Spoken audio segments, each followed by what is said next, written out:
शुक्लांतरे कलियुगे प्रथम पादे जम्बुद्वीपे भारतवर्षे भरतखण्डे मेरोर्दक्षिणदिग्भागे श्रीशैलयस्य वायव्यप्रदेशे कृष्णाकाव्योर्भीमायोर्मध्यदेशे महाराष्ट्रराज्य अंतर्गते स्थित सोलापुर ग्रामनगृहे सिद्धेश्वर मंदिर परसे हरकुले सभागृहे मध्ये समस्त देवता पद्मब्राह्मण गोब्राह्मण सन्निध अस्मिन् वर्तमान व्यावहारिक चांद्रमानेन श्री भाद्रपद मासे शुक्ल पक्षे सप्तमी तिथि मंदवासरे शुभ नक्षत्रे शुभ योगे शुभ कर्मे एवं वन विशेषण विशिष्टायां शुभ तिथौ श्रीमान नमः भुजादारी माथे पर तिलक सोहे मूस की सवारी जय गणेश देवा माता जाति पार्वती पिता महादेवा अंधे को आँख देत को हिनको काया अंधे को आँख देत को हिनको काया भांजन को पुत्र देत निर्धन को माया जय गणेश देवा माता जाति पार्वती पिता महादेवा पान चढ़े फूल चढ़े और चढ़े मीरा पान चढ़े फूल चढ़े और चढ़े मीरा को भोग लगे संत करे सेवा संत करे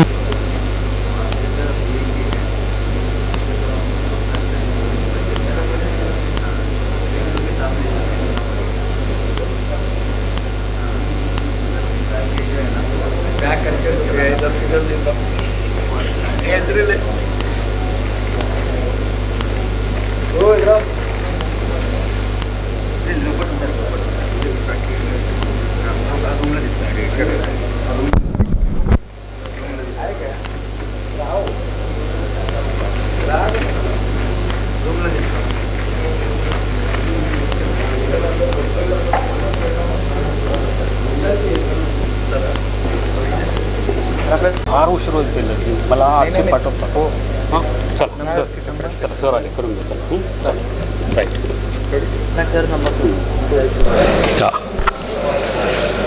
हा व्याख्यानाचा विषय आहे बिझनेस आणि ब्रँडिंग आणि त्यासाठी मान्यवरांचं आगमन होतो आहे जोरदार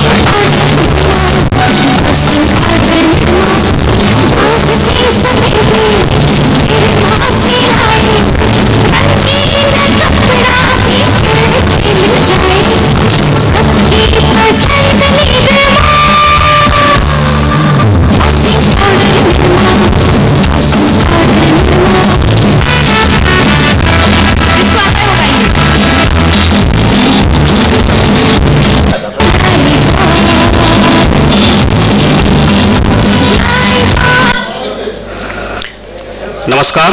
सोलापूर आणि रोटरी क्लब सोलापूर MIDCच्या माध्यमातून आयोजित या गणेशोत्सव बुद्धी व्याख्यानमालेमध्ये आपलं सर्वांचं स्वागत आहे. 60व्या वर्षामध्ये एक वेगळ्या प्रकारचं माइलस्टोन गाठलेलं वेगळा टप्पा गाठलेला हे अशा प्रकारचं एक व्यासपीठ आहे आणि आज आपण तिसरं पुष्प गुंततो आहोत. काल आणि परवाच्या दोन्ही व्याख्यानांना अतिशय उत्स्फूर्त असा प्रतिसाद आपल्या श्रोत्यांकडून लाभलेला आहे. त्याबद्दल व्याख्यानमालेच्या वतीने मी सर्वांचे मनापासून आभार व्यक्त करतोय. आणि आजच्या कार्यक्रमासाठी म्हणून खास पुण्याहून उपस्थित झालेले अतिशय तरुण यंग अँड एनर्जेटिक अशी पर्सनॅलिटी श्रीयुत अनिरुद्ध भागवत सर यांचं आगमन झालेलं आहे. त्यासोबतच सोलापुरातील प्रसिद्ध संभाजीराव शिंदे विद्यामंदिराचे अध्यक्ष आणि प्रसिद्ध डॉक्टर सूर्यप्रकाश कोटे सर यांचं आगमन झालेलं आहे. मी संयोजकांना विनंती करतो कृपया त्यांना स्टेजवर आणून घेण्याचं त्यांना रिक्वेस्ट आहे. त्यासोबतच आजच्या कार्यक्रमाचे प्रायोजक असलेले अनिकेत गजानन कलशेट्टी सरांना सर विनंती आहे कृपया त्यांनी सुद्धा स्टेजवर यावं. जोरदार टाळ्यांनी आपण मान्यवरांचं आपण स्वागत करूया स्टेजवर. Welcome sir.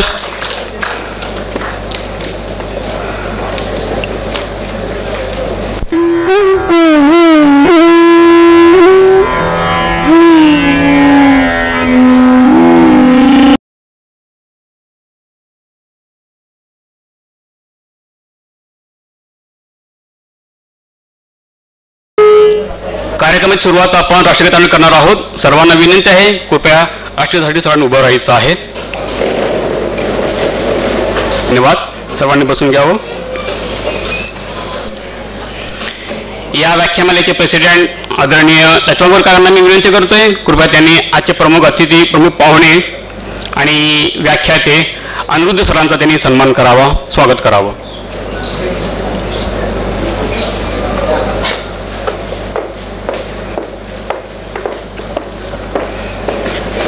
श्रीयुत अनिरुद्ध भागवत सर, पुण्याहून खास उपस्थित असलेले आजचे वक्ते.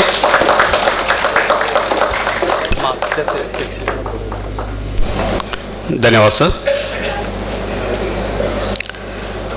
संभाजीराव शिंदे विद्या मंदिराचे अध्यक्ष आणि सोलापुरातील सुप्रसिद्ध अशा प्रकारचे डॉक्टर सूर्यप्रकाश कोटे सरांचा सन्मान करण्यासाठी मी रोडिन श्रीनिवास बिंगी सरांना मी विनंती करतोय, जे व्याख्यानमालेचे अध्यक्ष आहेत. बिंगी सरांनी कोटे सरांचा सन्मान करावा अशी विनंती आहे.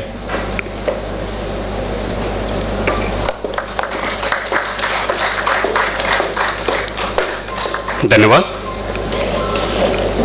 आजच्या कार्यक्रमाचे प्रायोजक ज्यांनी घेतलेलं आहे ते अनिकेत गजानन कलशेट्टी सरांचा सन्मान करण्यासाठी मी रोटरी प्रेसिडेंट रमेश कमले सरांना विनंती करतोय.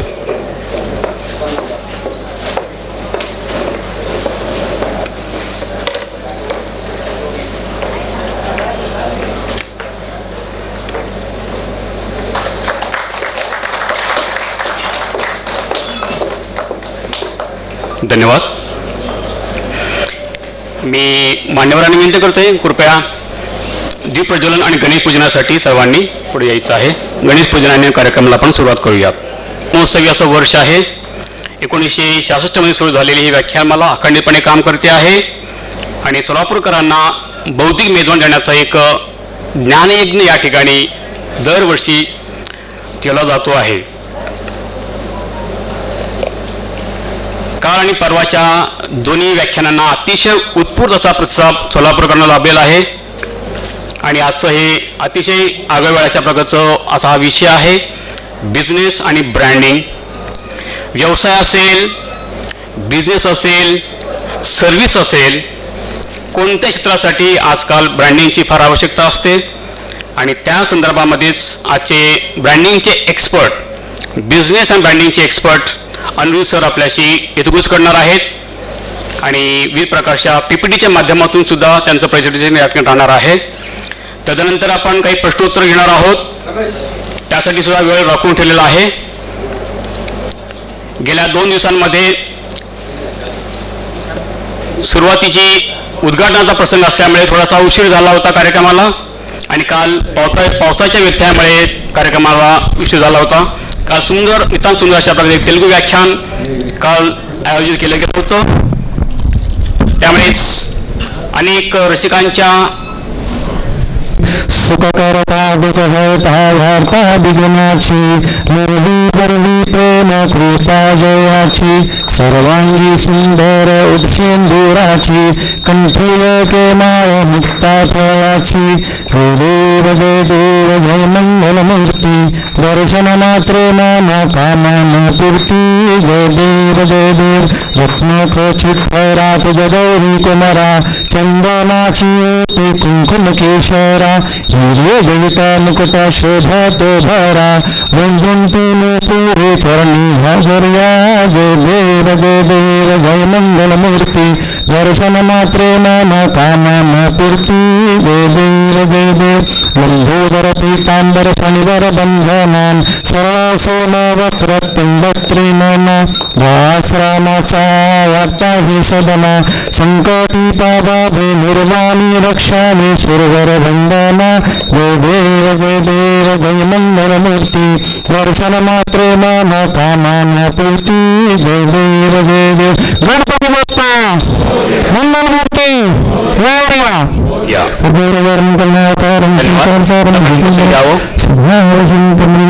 पाठीमागच्या रसिकांनी ठिकाणे आहेत, कृपया पाठीमागच्यानी पुढे यावं.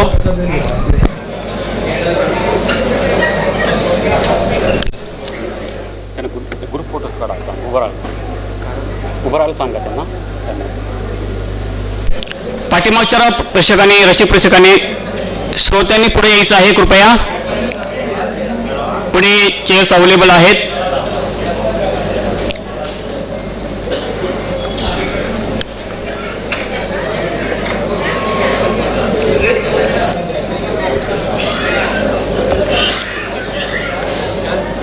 श्रोत्यांना विनंती आहे, कृपया आपले मोबाईल सायलेंट मोडवर ठेवायचे आहेत जेणेकरून कार्यक्रमामध्ये व्यत्यय येणार नाही. आणि अजून एक अनाउन्समेंट आहे, काल एक छत्री या ठिकाणी राहून गेलेले आहे. कोण्या श्रोत्यांची असेल तर त्यांनी नंतर संयोगांशी संपर्क साधायचा आहे. एक छत्री त्या ठिकाणी काल इथं राहून गेलेली आहे. एक वॉटर बॉटल सुद्धा त्या ठिकाणी राहून गेलेला आहे. कोणाच असेल त्यांनी नंतर संयोगांशी संपर्क साधावा.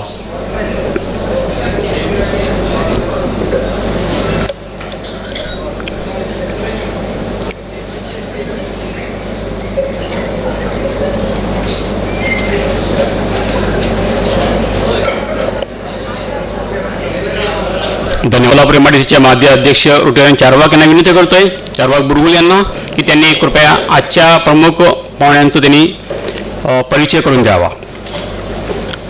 चारवाक.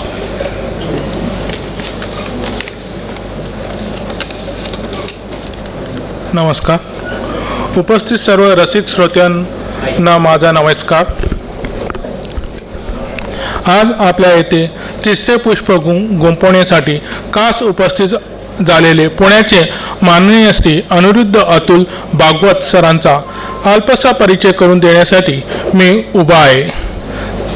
त्यांचा व्याख्यानाचा विषय आहे business and branding. Aniruddha sir हे आयडिओस्फिअर या संस्थेचे सहसंस्थापक आणि प्रमुख कार्यकारी अधिकारी आहेत. 3 वर्षाहून अधिक काळ कम्युनिकेशन उद्योगात काम केल्यानंतर अनिरुद्ध सरांना समजले की यशस्वी होण्याचे उत्तर साधनेत नाही तर कल्पनेत आहे. त्यामुळे त्यांनी सहसंस्थापक मिनाल डी रोझारियो यांच्यासोबत 2011 मध्ये आयडिओस्फिअरची स्थापना केली. अमेरिकेत 12 वर्ष वास्तव केल्यानंतर भारतात परतल्यानंतर सरांनी Symbiosis institute of media and communication Pune येथून MBA पूर्ण केले. MBA केल्यानंतर ते भारतातील सर्वात जुन्या PR अँड कम्युनिकेशन कंपनीपैकी एक असलेल्या गुड रिलेशन इंडियामध्ये अकाउंटिंग मॅनेजर म्हणून रुजू झाले. तेथे त्यांनी वयाच्या 24व्या वर्षी मुंबई पुणे विभागाचे प्रमुख म्हणून काम केले. त्यावेळी ते टॉप कम्युनिकेशन कन्सल्टंटमधील सर्वात तरुण शाखा प्रमुखापैकी एक होते. world.com आणि किमियासाठी आयडिओस्फिअरचे काम देखील गोवा बेस्टच्या 2015च्या पुरस्कारासाठी शॉर्टलिस्ट करण्यात आले होते. सांगाव्यास आनंद होतो की त्यावेळी त्यांना किमियासाठी केलेल्या कामासाठी कांस्य पदक मिळाले होते. आयडिओस्फिअरला वर्षातील ब्युटिक एजन्सी म्हणून 2016ला मान्यता मिळाली होती. टॉप 50 PR एजन्सीपैकी एक म्हणून सूचीबद्ध केलेल्या फुलक्रम अवॉर्ड 2018 साठी प्रोडक्ट लॉन्चच्या गोल्ड मेडल मिळालं आहे.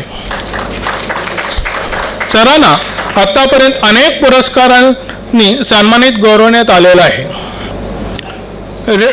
Reputation today star achievement CMO Asia, Indian marketing and ॲडव्हर्टायझिंगच्या impact 3030, ideosphere young PR professional of the year, PR momento 3030 आणि young PR professional of the year 2014 इत्यादी. त्यांनी DMAI एशिया पुरस्कार आणि PR moment 3030 आदीसाठी ज्युरीमध्ये देखील सरांनी काम केलेलं आहे. ते सध्या आयडिओस्फिअरचे नेतृत्व करत तज्ज्ञान क्षेत्रातील आयडिओस्फिअरच्या 2 ग्राहकांसाठी बोर्ड सल्लागार पदावर काम करत आहे. एक अतिशय तरुण आणि आपल्या कामासाठी झपाटलेल्या व्यक्तिमत्व असलेल्या आदरणीय श्री अनिरुद्ध अतुल भागवत सरांना आज बिझनेस अँड ब्रँडिंग या विषयावर मार्गदर्शन करण्यासाठी मी आमंत्रित करत आहे. धन्यवाद. धन्यवाद चारुजी. साधनेपेक्षा कल्पनेमध्ये जास्त विश्वास ठेवणारे असे आजचे वक्ते, यंग डायनॅमिक अँड एनर्जेटिक अशी पर्सनॅलिटी आणि सर. जास्त वेळ न घेता लगेचच आपण त्यांना आमंत्रित करू आहोत आणि त्यांचा विषय आहे बिझनेस आणि ब्रँडिंग. आणि अजून एक अनाउन्समेंट आहे, उद्यासुद्धा कार्यक्रम अगदी वेळेवर सुरू होईल याची आम्ही काळजी घेतो आहोत. त्यामुळे सर्वांनी 6:30 पर्यंत येण्याचं करावं ही पुन्हा एकदा सर्वांसाठी विनंती. आणि कृपया सर्वांनी मोबाईल सायलेंट मोडवर ठेवावे अशी विनंती आहे. जोरदार टाळणी स्वागत आहे सरांचा. अनिरुद्ध सर, मान्यवरांनी कृपया बसून घ्या.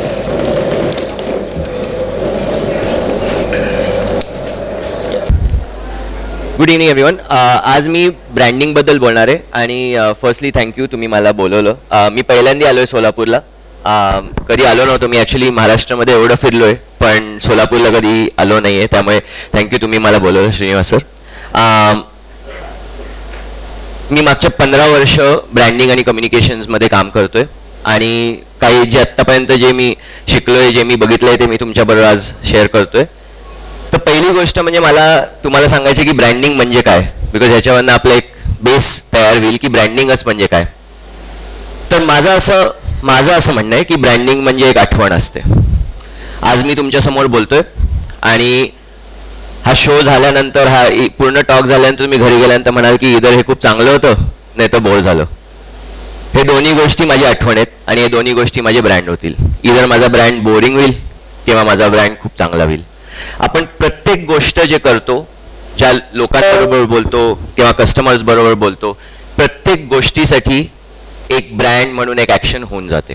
पण पहिल्यांदा आपण चालू करू की ब्रँडिंग आलं कुठनं, बिकॉज हा जर आपण कॉन्टेक्स्ट सेट केला तर आपल्याला कळेल की ब्रँडिंग ॲक्च्युली काय आहे आणि का आपण करायला पाहिजे. कारण मला माहिती आहे खूप बिझनेसमॅनला असं वाटतं किंवा बिझनेस पीपलला असं वाटलं की ब्रँडिंग म्हणजे हे तर आपण पैसे खूप इन्व्हेस्ट करायचे, कधी मला काही मिळणार याच्यामधनं.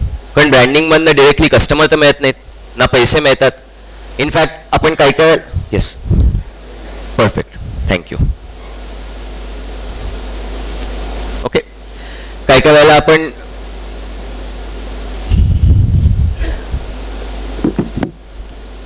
आपण विचार करतो की ब्रँडिंग म्हणजे आपण ॲडव्हर्टाइजमेंट द्यायचं. आता मी तुम्हाला विचारलं की ब्रँडिंग म्हणजे काय, तर तुम्ही म्हणाल होर्डिंग्स जे प्रिंटमध्ये ॲडव्हर्टाइजमेंट येतात, हे सगळं ब्रँडिंग नाही आहे, हे एक ब्रँडिंगचा आउटकम आहे. तर त्याच्या आधी आपण चालू करू आणि जरा कॉन्टेक्स्ट सेट करतो की ब्रँडिंग म्हणजे काय. ब्रँडिंग ॲक्च्युली चालू झालं 15th सेंचुरीमध्ये युरोपमध्ये आणि ब्रँडिंग हे पूर्ण मार्केटिंगसाठी नव्हतंच. 15th सेंचुरी युरोपमध्ये जास्तीत जास्त सगळे लोक ॲग्रिकल्चरमध्ये होते. त्या ॲग्रिकल्चरमध्ये माझे म्हशी तुमच्या ह्याच्यामध्ये गेले तर कसं करणार माझे आहेत का नाही. मग त्यांनी त्याच्यावरती एक शेप लावायला लागले, आपण ब्रँड करायला लागलो, जे अजून पण करतात. असं प्रत्येक ॲनिमलवरती एक सिम्बल केलं म्हणजे मला कळेल की माझी म्हशी तुमच्या इथे गेली तर मला कळेल ती माझी आहे, राईट. पण ॲक्च्युली दोघांच्याही दुधामध्ये काय एवढा फरक नव्हता आणि हे लक्षात घेणं की ॲक्च्युली काही फरक नव्हता, फक्त आपण त्याच्यावरती एक सिम्बल लावली. आणि पहिल्यांदी ब्रँडिंग म्हणजे ओनरशिप होतं. सगळ्यात फर्स्ट ब्रँड जे आपण ब्रँडिंगचा एक्सरसाइज करतो आपल्या आयुष्यात जेव्हा आपल्या आईबाबांना आपल्याला नाव देतात, हे आपलं पहिलं ब्रँडिंग एक्सरसाइज आहे. कारण तुम्ही कधी NICU मध्ये गेला असेल किंवा कधी म्हणजे जेव्हा बाळं होतात तेव्हा बघितलं तर जास्तीत जास्त सगळी बाळं सेम दिसतात. त्यामुळे सगळ्या बाळांना आपण तो टॅग बांधतो, म्हणजे कोणी दुसऱ्यांचं बाळ नाही घेऊन जात. त्याच्यासाठी आपण त्यांना एक नाव देतो की हे माझं आहे. तर पहिल्यांदी ब्रँडिंग त्याच्यामुळे चालू झालं. पण हळूहळू जसं आपण प्रॉडक्ट बाहेर आणायला लागलो तसं ब्रँडिंग चेंज झालं ट्रस्टमध्ये, की ब्रँडिंग म्हणजे एक विश्वास झाला. हा तो मार्क सगळ्यांना माहीत असेल. हा मार्क गव्हर्नमेंटनी सुद्धा खूप मार्केट केला होता की जेव्हा तुम्ही सोनं घ्याल तेव्हा हा मार्क आहे का बघा. आता सगळे लोक हा मार्कसाठी बघतात, पण आपल्याला प्रत्येक वेळेला एक जो लोगो, एक मार्क आपण खूप वेळा बघतो. फॉर एक्झाम्पल पॅन्डेमिकमध्ये जेव्हा लॉकडाऊन चालू होता तेव्हा मी एकदा एका दुकानात गेलो होतो आणि तिथे आपण घरीच होतो, तर एक मायक्रोवेव्हमध्ये ठेवायचं कुठलं तरी एक फूड होतं आणि नवीन कुठला तरी ब्रँड होता, मला क्यू कुझिन म्हणून. तर मी म्हणले हे चांगलं असेल नसेल, तर मी ते फिरवलं तर त्याचा बॉक्स तर टाटाचा होता. मला एकदम खुश झालं, पण आपण तो ब्रँड बघतो. कारण टाटाने एवढ्या वर्ष काम करून एक ट्रस्ट निर्माण केली आपल्या डोक्यात की ओके हे टाटाचं असेल मग चांगलं असेल. अदरवाईज जर तो ब्रँड टाटाचा नसता तर मी नसता घेतला, कारण मला माहित नाही कुठला आहे नवीन ब्रँड, मी कधी बघितलेलं नाही, राईट. तर मग ब्रँडिंग स्लोली इव्हॉल्व्ह झालं की एक पहिल्यांदा चालू झालं ओनरशिप मधनं आणि मग आलं विश्वासा. त्याच्यानंतर वेगळापण. इथं मुलगी सगळ्यांना माहिती आहे. जेव्हा पूर्ण मार्केटमध्ये खूप तेच प्रॉडक्ट्स असतात तेव्हा एक आपण एक वेगळापण आणतो त्या प्रॉडक्टमध्ये, म्हणजे लोकांना कळतं की हे प्रॉडक्ट आपलं आहे. जसं तुम्हाला विदाऊट द ब्रँड तुम्हाला कळलं ही कुठल्या ब्रँडची आहे मुलगी, राईट. एवढ्या वर्ष आपण बघतोय.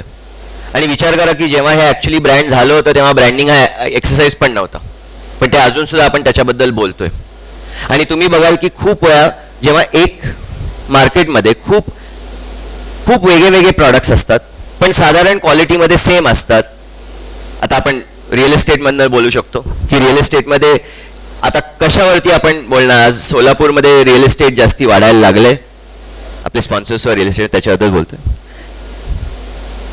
पण जेव्हा आपण एक घर घेतो तेव्हा एका घरामधनं आपण काय बघतो कस्टमर. मला तर आर्किटेक्चर कळत नाही, मला तर कन्स्ट्रक्शन कळत नाही, तुम्ही मला जे सांगाल ते बरोबर आहे, राईट. आणि तुम्ही आता बघितलं तर प्रत्येक मार्केटमध्ये चेंज झालं की पहिलं रिअल एस्टेट डेव्हलपरच्या पुढे कस्टमर यायचा आणि म्हणायचं तुम्ही सांगा काय घेऊ. आता कस्टमर डिमांड करतो की मला हे गोष्टी हवेत. आणि हा जो शिफ्ट आहे त्याच्यामध्ये एक रिअल एस्टेट ब्रँड दुसऱ्या रिअल एस्टेट ब्रँडमधनं कसं कम्पीट करू शकतात. फक्त लोगोवरती तर लोकांना कळणार नाही. हे त्यांच्या आयुष्याची कमाई आहे जे ते एका घर घ्यायला येतात. फक्त लोगोवरती आपण 5 रुपयाचा पार्लेजी घेऊ शकतो पण 50 लाखाचं घर नाही घेणार फक्त त्या लोगोवरती. मग त्याच्यासाठी एका रिअल एस्टेट ब्रँडसाठी ते एक त्यांचा एक फोकस ठेवायला लागतो की आम्ही सगळ्यात बेस्ट कशामध्ये आहोत. मे बी कन्स्ट्रक्शन असेल, मे बी आमचा एक्सपिरियन्स असेल, मे बी की आत्तापर्यंत आम्ही एवढे प्रोजेक्ट केलेत आणि एवढे आमच्याकडे कस्टमर आहेत. हे सगळे गोष्टी आहेत ते हे मेसेजेस आपण देतो कस्टमरला, म्हणजे कस्टमरला एक विश्वास येतो की आपण जे काय करतोय, आपण जे पूर्ण आपल्या आयुष्याची कमाई देतोय ती कुठल्या कारणासाठी देतोय.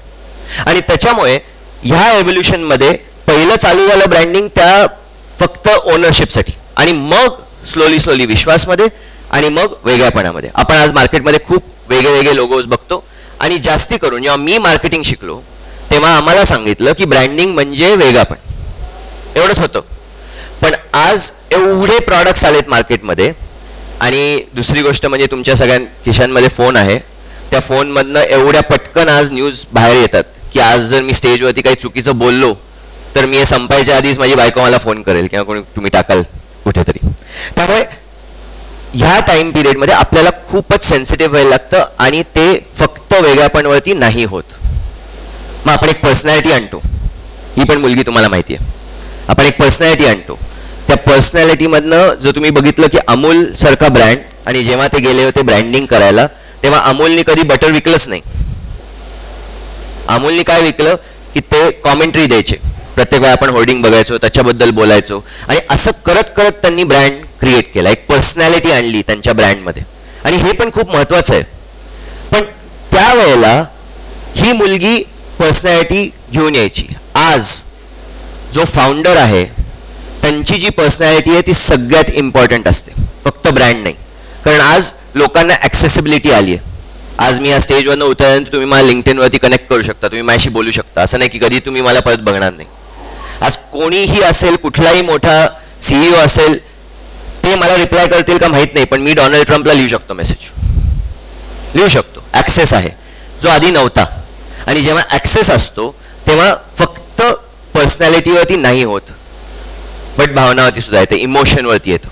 किंवा तुम्ही बघितलं रतन टाटांबद्दल एवढे मेसेजेस, एवढे सोशल मीडिया पोस्ट. असं नाही की सगळ्यांनी टाटाचीच गाडी घेतली किंवा टाटाचेच प्रॉडक्ट्स करतात का टाटामध्येच काम केलं, पण त्यांच्याबद्दल जी इमोशन आहे इंडियाला, ती इमोशन क्रिएट झाली का? ती इमोशन ह्याच्यामुळे नाही क्रिएट झाली की ते एवढे पैसे कमवले किंवा एवढ्या प्रॉडक्ट्समध्ये होते. ती इमोशन क्रिएट झाली बिकॉज प्रत्येक वेळेला त्यांनी प्रत्येक गोष्ट जी केली ती खूप मनापासनं केली आणि तुम्हाला ती दिसायची. आपण खूप स्टोरीज ऐकतो रतन टाटांबद्दल आणि हे सगळे स्टोरीज आता आहेत लिंक्डइनवरती तुम्ही किंवा ट्विटरवरती तुम्ही बघू शकता. तर त्याच्यानंतर मग इमोशनवरती आलं. आता आज ब्रँडिंग म्हणजे काय हे तुम्ही डिसाईड करता, आणि हा तो चेंज झालाय आज. कारण ब्रँड नाही डिसाईड करत, ब्रँड आपले कस्टमर्स डिसाईड करतात. बिकॉज आपले कस्टमर्सच जास्ती करून बोलतायत सोशल मीडियावरती लोकांशी. त्याच्यामुळे आता तुम्ही एक ब्रँड, चला आपण तुमचं एक चांगलं एक टॉपिक पण आय थिंक उद्याच ट्रम्पवरती, तर आपण ट्रम्प म्हणू. जेव्हा मी ट्रम्प म्हणतो तेव्हा तुमच्या डोक्यात काय पहिलं येतं सर? एकदम पहिले ट्रम्प म्हणल्यानंतर काय डोक्यात आलं? हा, टॅरिफ आलं. ओके, तर आज ट्रम्पचा ब्रँड म्हणजे काय? टॅरिफ. राईट. जेव्हा ट्रम्प रिअल इस्टेटमध्ये होता आणि पूर्ण न्यूयॉर्क त्यांनी बांधलं असं म्हणलं जातं, तो ब्रँड आपण विसरलो जेव्हा आपण टॅरिफ म्हणतोय. बिकॉज आज आपण त्या कॉन्टेक्स्टमध्ये त्याला बघतोय. जर मी तुम्हाला उद्या म्हणलं की सॅमसंग म्हणजे काय येतं डोक्यात पहिलं? Mobile phone. पण मोबाईल फोनच्या व्यतिरिक्त सुद्धा खूप सारे ते विकतात. आपल्या घरी एवढे सॅमसंग टीव्ही पण असतील. पण फोन आला, सॅमसंगचा ब्रँड आहे फोन. हे जे तुम्ही म्हणताय ना की प्रत्येक वेळा आपण एक ब्रँड म्हणलं, कोणी असू दे, एक माणूस असू दे किंवा कंपनी असू दे, जे पहिलं आपल्या डोक्यात येतं तो आहे ब्रँड. म्हणजे काय झालं की ब्रँडची जी शेल्फ लाईफ आहे ती खूप छोटी झाली. आज माझ्या कंपनीने कितीही मोठी कामं केली असतील तरी आज जर मी काहीतरी चुकीचं बोललो तर माझे ब्रँड तो झाला तुमच्यासाठी, जोपर्यंत मी येऊन तर बदलू नाही शकत. बट याच्यामध्ये एक ऑपॉर्च्युनिटी पण आहे. ती ऑपॉर्च्युनिटी अशी आहे की ब्रँडिंगमध्ये शेल्फ लाईफ एवढी कमी आहे की मी येऊन बदलू पण शकतो. लेट्स से उद्या बातमी आली की ट्रम्पने 0 टॅरिफ केलं, मग तुम्ही काय म्हणाल उद्या ट्रम्प बद्दल? अरे मस्त माणूस आहे. राईट. तर आपण जे काय बिहेवियर करतोय, आपण कसं वागतो, आपल्या पॉलिसीज प्रमाणे आपण प्रत्येकाला कसं वागवतो, ह्याच्यावरनं आपला ब्रँड क्रिएट होतो. तर असं हे ब्रँडिंगचं एव्होल्युशन झालंय. तर तुम्ही विचार करा, फ्रॉम जस्ट एक मार्क ज्यांनी ओनरशिप असतो, तिथपासनं ट्रस्ट, तिथपासनं स्वभाव, तिथपासनं ऍक्च्युअल विश्वास, इमोशन, आणि मग तुम्ही. आणि आज जेव्हा तुम्ही म्हणता ब्रँडिंग काय आहे, तेव्हा ब्रँडिंगची डेफिनेशन सांगणं ऍक्च्युअली इम्पॉसिबल आहे. बिकॉज ब्रँडची डेफिनेशन आहात तुम्ही बघताय. हे सगळे जे कंपनीज आहेत ते आपल्याला सोशल मीडियावरती, टीव्हीवरती काय काय करताना दिसतात, आणि आपण जसे क्रिकेटवरचे अॅनालिस्ट कसे असतात तसं आपण बाहेर बसून त्यांना अॅनालाइज करतो. हे चांगलं होतं किंवा हे वाईट होतं. आणि आज तेवढंच नाही, पण आज आपण जाऊन सोशल मीडियावरती 1000 लोकांना पण सांगू शकतो आणि ते त्यांच्या 1000 लोकांना सांगू शकतात. ओव्हरनाईट एक ब्रँड बंद पडू शकतो. त्यामुळे आज जे ब्रँडिंग आहे ते खरंच बिझनेस आहे. कारण एक चूक ऍक्च्युअल बिझनेसला सुद्धा बंद पाडू शकते आज. आणि त्याच्यामुळे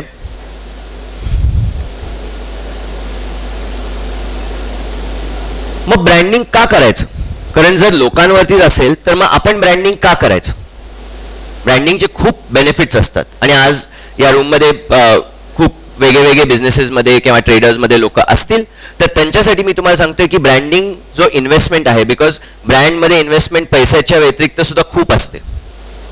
तुमचा टाइम किती तुम्ही त्याच्याबद्दल विचार करताय. ब्रँडिंग ऍक्च्युली म्हणजे खूप लोक म्हणतात की ब्रँडिंगला खूप पैसे लागतात, ब्रँडिंगला खूप पैसे नाही लागतात. ब्रँडिंगला खूप टाइम लागतो. आणि ब्रँडिंगला मनापासून तुमच्या ब्रँडवरती आणि तुमच्या कस्टमरवरती विचार करायला तुमच्याकडे वेळ पाहिजे. जर तुम्ही रिअल इस्टेटमध्ये फक्त घर विकणार असाल तर तुम्ही ब्रँड बिल्ड करणार नाही. तुम्ही तुमच्या कस्टमरबद्दल विचार करायला पाहिजे की ते आल्यानंतर आम्ही, आणि कुठल्यापर्यंत विचार करायला पाहिजे की आता आपण लेट्स से रिअल इस्टेटमध्ये म्हणतो की आपलं एक कन्फिगरेशन असतं की असं आपलं इथे एक बेडरूम आहे, इथे किचन आहे, हे आहे. पण तुम्ही असा विचार केला की लेट्स से माझी आई घरात किचनमध्ये असणार, तर किचनमध्ये असताना माझा लेट्स से माझी बायको, छोटा आमचा 5 वर्षाचा मुलगा आहे, तो 5 वर्षाचा मुलगा सगळीकडे पळत असतो, पडत असतो, खूप काय काय तोडत असतो. तर तिला स्वयंपाक करताना मुलाला सुद्धा बघायला लागतं. मग आपण हे कधी कस्टमरला सांगितलं की आम्ही किचन असं केलं की तुम्हाला पूर्ण घर दिसतं? हे ऍक्च्युली कस्टमरला ऐकायचंय. किचन तर असणारच, पण तुम्ही जर फक्त किचन विकलं तर मग त्याच्यामध्ये काही वेगळा पण नाही. मग तुम्ही किती ब्रँड करा, किती तुम्ही लोगो लावा, किती होर्डिंग करा, इट डझंट मॅटर. पण ही एक जी आहे ती जाऊन ती बाई घरी सांगेल की नाही हे घर घेऊ, कारण ह्या घरामध्ये त्यांनी असा विचार केलाय. आता असं नाही की कुठल्याही बिल्डरनी हा विचार नाही केला, पण आपण त्याच्यावरती ओनरशिप घेऊन आपण ते सांगतोय लोकांना. आणि असा आपण विचार करायला पाहिजे की केवढा आपण कस्टमरसाठी काय काय आपण विचार करू शकतो. आणि याच्यासाठी बेस्ट एक उपाय आहे की तुम्ही तुमचा कस्टमर व्हा. तुम्ही जाऊन कोणाला तरी सांगा की जाऊन माझ्याकडनं, आता तुम्ही रिअल एस्टेटमध्ये कोणाला तरी तुमच्या मित्राला किंवा कोणा माहीत नाही तुम्ही जाऊन सांगा, एक जा ना इन्क्वायरी करून ये, काय झालं, काय म्हणले तुला, काय दिलं, काही कळलं का, तू कन्व्हिन्स झाला असतास का, हे प्रश्न विचारून आपल्याला जास्तीत जास्त कळतं. तर आपले जे कस्टमर्स आहेत ते की आहेत, कारण ब्रँडिंग म्हणजे तुम्ही, त्यामुळे आपले कस्टमर्स म्हणजेच आपल्याला सांगणार ब्रँड काय आहे. पण त्याच्यामध्ये जर आपण ब्रँड असा चांगला केला, हे बॉम्बे मधलं BKCचं ॲपलच्या शोरूमचं लॉन्च आहे, एवढे लोक आलेत एका कंपनीच्या लॉन्चला, असा कधी तुम्ही आयुष्यात विचार नसता केला. रात्रभर लोक झोपले, कारण एक स्टोअर उघडणार होतं आणि त्याच्यासाठी मला त्या स्टोअरमधनं पहिला ॲपलचा आयफोन मला घ्यायचा आहे. हा ब्रँड झाला कसा? हा ब्रँड फक्त फोनसाठी नाही झाला. ज्या लोकांकडे आयफोन आणि सॅमसंग आहेत ते पण म्हणतील की फक्त फोनच चांगला आहे असं नाही, त्यांनी पूर्ण तो ब्रँड बनवलाय, तो प्रीमियमनेस काढलाय. आणि काही काही ते चुका पण करतात. जेव्हा आयफोन जर कोणी घेतला असेल तर त्याच्याबरोबर हेडफोन पण यायचे, अडॅप्टर पण यायचा. त्याच्यानंतर ते म्हणले नाही हे तर सॅमसंग पण करतं, मग आपला वेगळापणा काय, आपण काहीच नाही देणार, पण आपण एवढे प्रीमियम आहे. आपला बॉक्स उठल्यानंतर फक्त फोन, हेडफोन हवेत अजून घ्या, अडॅप्टर हवाय अजून घ्या. याच्यामध्ये असं असू शकतं की लोक त्यांना असं वाटू शकलं असतं की ह्याच्यामुळे लोक घेणार नाहीत, पण ऍक्च्युली त्यांचा बिझनेस अजून वाढला, कारण त्यांचा जो फोकस होता तो फोनवरती नव्हता, तो स्टेटसवरती होता. आणि हे आपण बघतो जेव्हा आपण एक मर्सिडीज घेतो किंवा एक चांगली गाडी घेतो, एक ॲपलचा फोन घेतो, इथे आपल्याला कळतं की आपण हा फोन घेतल्यानंतर हा फोन आपण फोन करण्यासाठी नाही घेते, हा फोन आपण टेबलवरती ठेवण्यासाठी करतोय, म्हणजे लोकांना कळेल माझ्याकडे ॲपल आयफोन आहे. जेव्हा आपण मर्सिडीज घेतो, मी ऍक्च्युली खूप वर्षानंतर ह्या वर्षी मी पहिल्यांदा मर्सिडीज घेतली, मला असं जरा वियर्ड वाटतं पण घेतली, आणि मला एक खूप वियर्ड फिलिंग आलं, कारण माझ्या आयुष्यात मी कधी एवढे आम्ही कधी एवढे श्रीमंत नव्हतं, माझे आई बाबा वगैरे. त्यामुळे मी, आणि एक तुम्हाला खोटं वाटेल पण आम्ही माझ्या मुलाच्या वाढदिवसावरती पहिली मर्सिडीज घेतली, नाही तर आधीपर्यंत अशाच गाड्या होत्या. आणि माझी बायको मला म्हणली आत्ता की तू आणल्यापासून तू गाडीच नाही चालवली. नाहीच चालवली, तिथेच ठेवली मी, कारण मला चालवायचीच नाहीये, कारण ह्याच्याला काही झालं माझ्यामुळे तर मीच घाबरतो ही गाडी चालवायला. आणि मी लिटरली मी आत्तापर्यंत फक्त 2दाच चालवली. पण ह्याच्यामध्ये काय होतं की तो, म्हणजे मी काय हे सांगतोय, कारण तो ब्रँड एवढा मोठा आहे की मला स्वतःला घेऊन सुद्धा मला वाटत नाही बसावं त्याच्यामध्ये. आणि हे ब्रँडिंग खरं आहे की मर्सिडीजने एवढं माझ्या डोक्यामध्ये त्यांचं करून ठेवलं की मला वाटतं की नाही माझी लेवल नाही अजून मर्सिडीज, ऑल्दो मी घेतली माझी लेवल नाहीये. आणि आम्ही याच्याबद्दल खूप विचार केला की मी का नाही बसत आहे, कारण मी 2 वेळा कार घेऊन गेलो तर मी दुसरी गाडी काढली, आमच्याकडे लॉरा एक दुसरी गाडी आहे. तर हे पण सगळं ब्रँडमुळे होतं. तर फर्स्ट थिंग इज की आपण किती त्याच्याबद्दल डिझायर क्रिएट करू शकतो, आणि त्याच्यामुळे तुमचा फोकस पॉईंट जो आहे ना ब्रँडिंगमध्ये तो आपल्याला ठरवायचा आहे. आता ॲपलचा फोकस पॉईंट किंवा मर्सिडीजचा फोकस पॉईंट प्रीमियमनेस आहे, मे बी काहींचा फोकस पॉईंट क्वालिटी आहे, टाटाचा फोकस पॉईंट ट्रस्ट आहे. जेव्हा हा फोकल पॉईंट असतो, तुम्ही कितीही कंपनी कितीही ब्रँड असेल, प्रत्येक गोष्ट जे तुम्ही करताय ते त्या फोकस पॉईंटच्या अराउंड व्हायला पाहिजे. आणि प्रत्येक गोष्ट, फक्त ॲड नाही, पण तुम्ही तुमच्या एम्प्लॉईजला कसं ट्रीट करताय, तुम्ही काय काय बोलताय, तुम्ही कसे कपडे घालताय, तुम्ही कसं बोलताय, हे प्रत्येक गोष्ट लोक बघतायत, बिकॉज लोक ठरवतायत ब्रँड काय आहे आणि लोक जाऊन सांगणार आहेत. मी US मध्ये होतो 12 वर्ष, आणि काही वेळेला ट्रस्ट हे, त्यामुळे मी जुना लोगो दाखवलाय बिस्लरीचा. जेव्हा मी यायचो तेव्हा अशी बाटली दिसायची, आणि त्यावेळेला आम्ही जेव्हा इंडियाला यायचो तेव्हा एवढी एक फिअर होती की पाणी पिऊन काही होऊ शकतं. आणि तुम्ही जर बघितलं तर इंटरनॅशनल एअरपोर्टला जा, सगळे जे लोक पहिले पाण्याच्या बाटल्या घेतात. आता कमी झालंय, पण आधी हे खूप असायचं की नाही बिस्लरीज, म्हणजे माझे नातेवाईक येऊन म्हणायचे नाही आम्ही तर पिऊ शकतो हे पाणी, पण तुमच्यासाठी हे बिस्लरी. आता ते बिस्लरी एवढं आमच्यासाठी ट्रस्टमय झालं की त्या ब्रँडवरती काहीही अजून लिहिलं असतं तरी नाही बाबा घेत.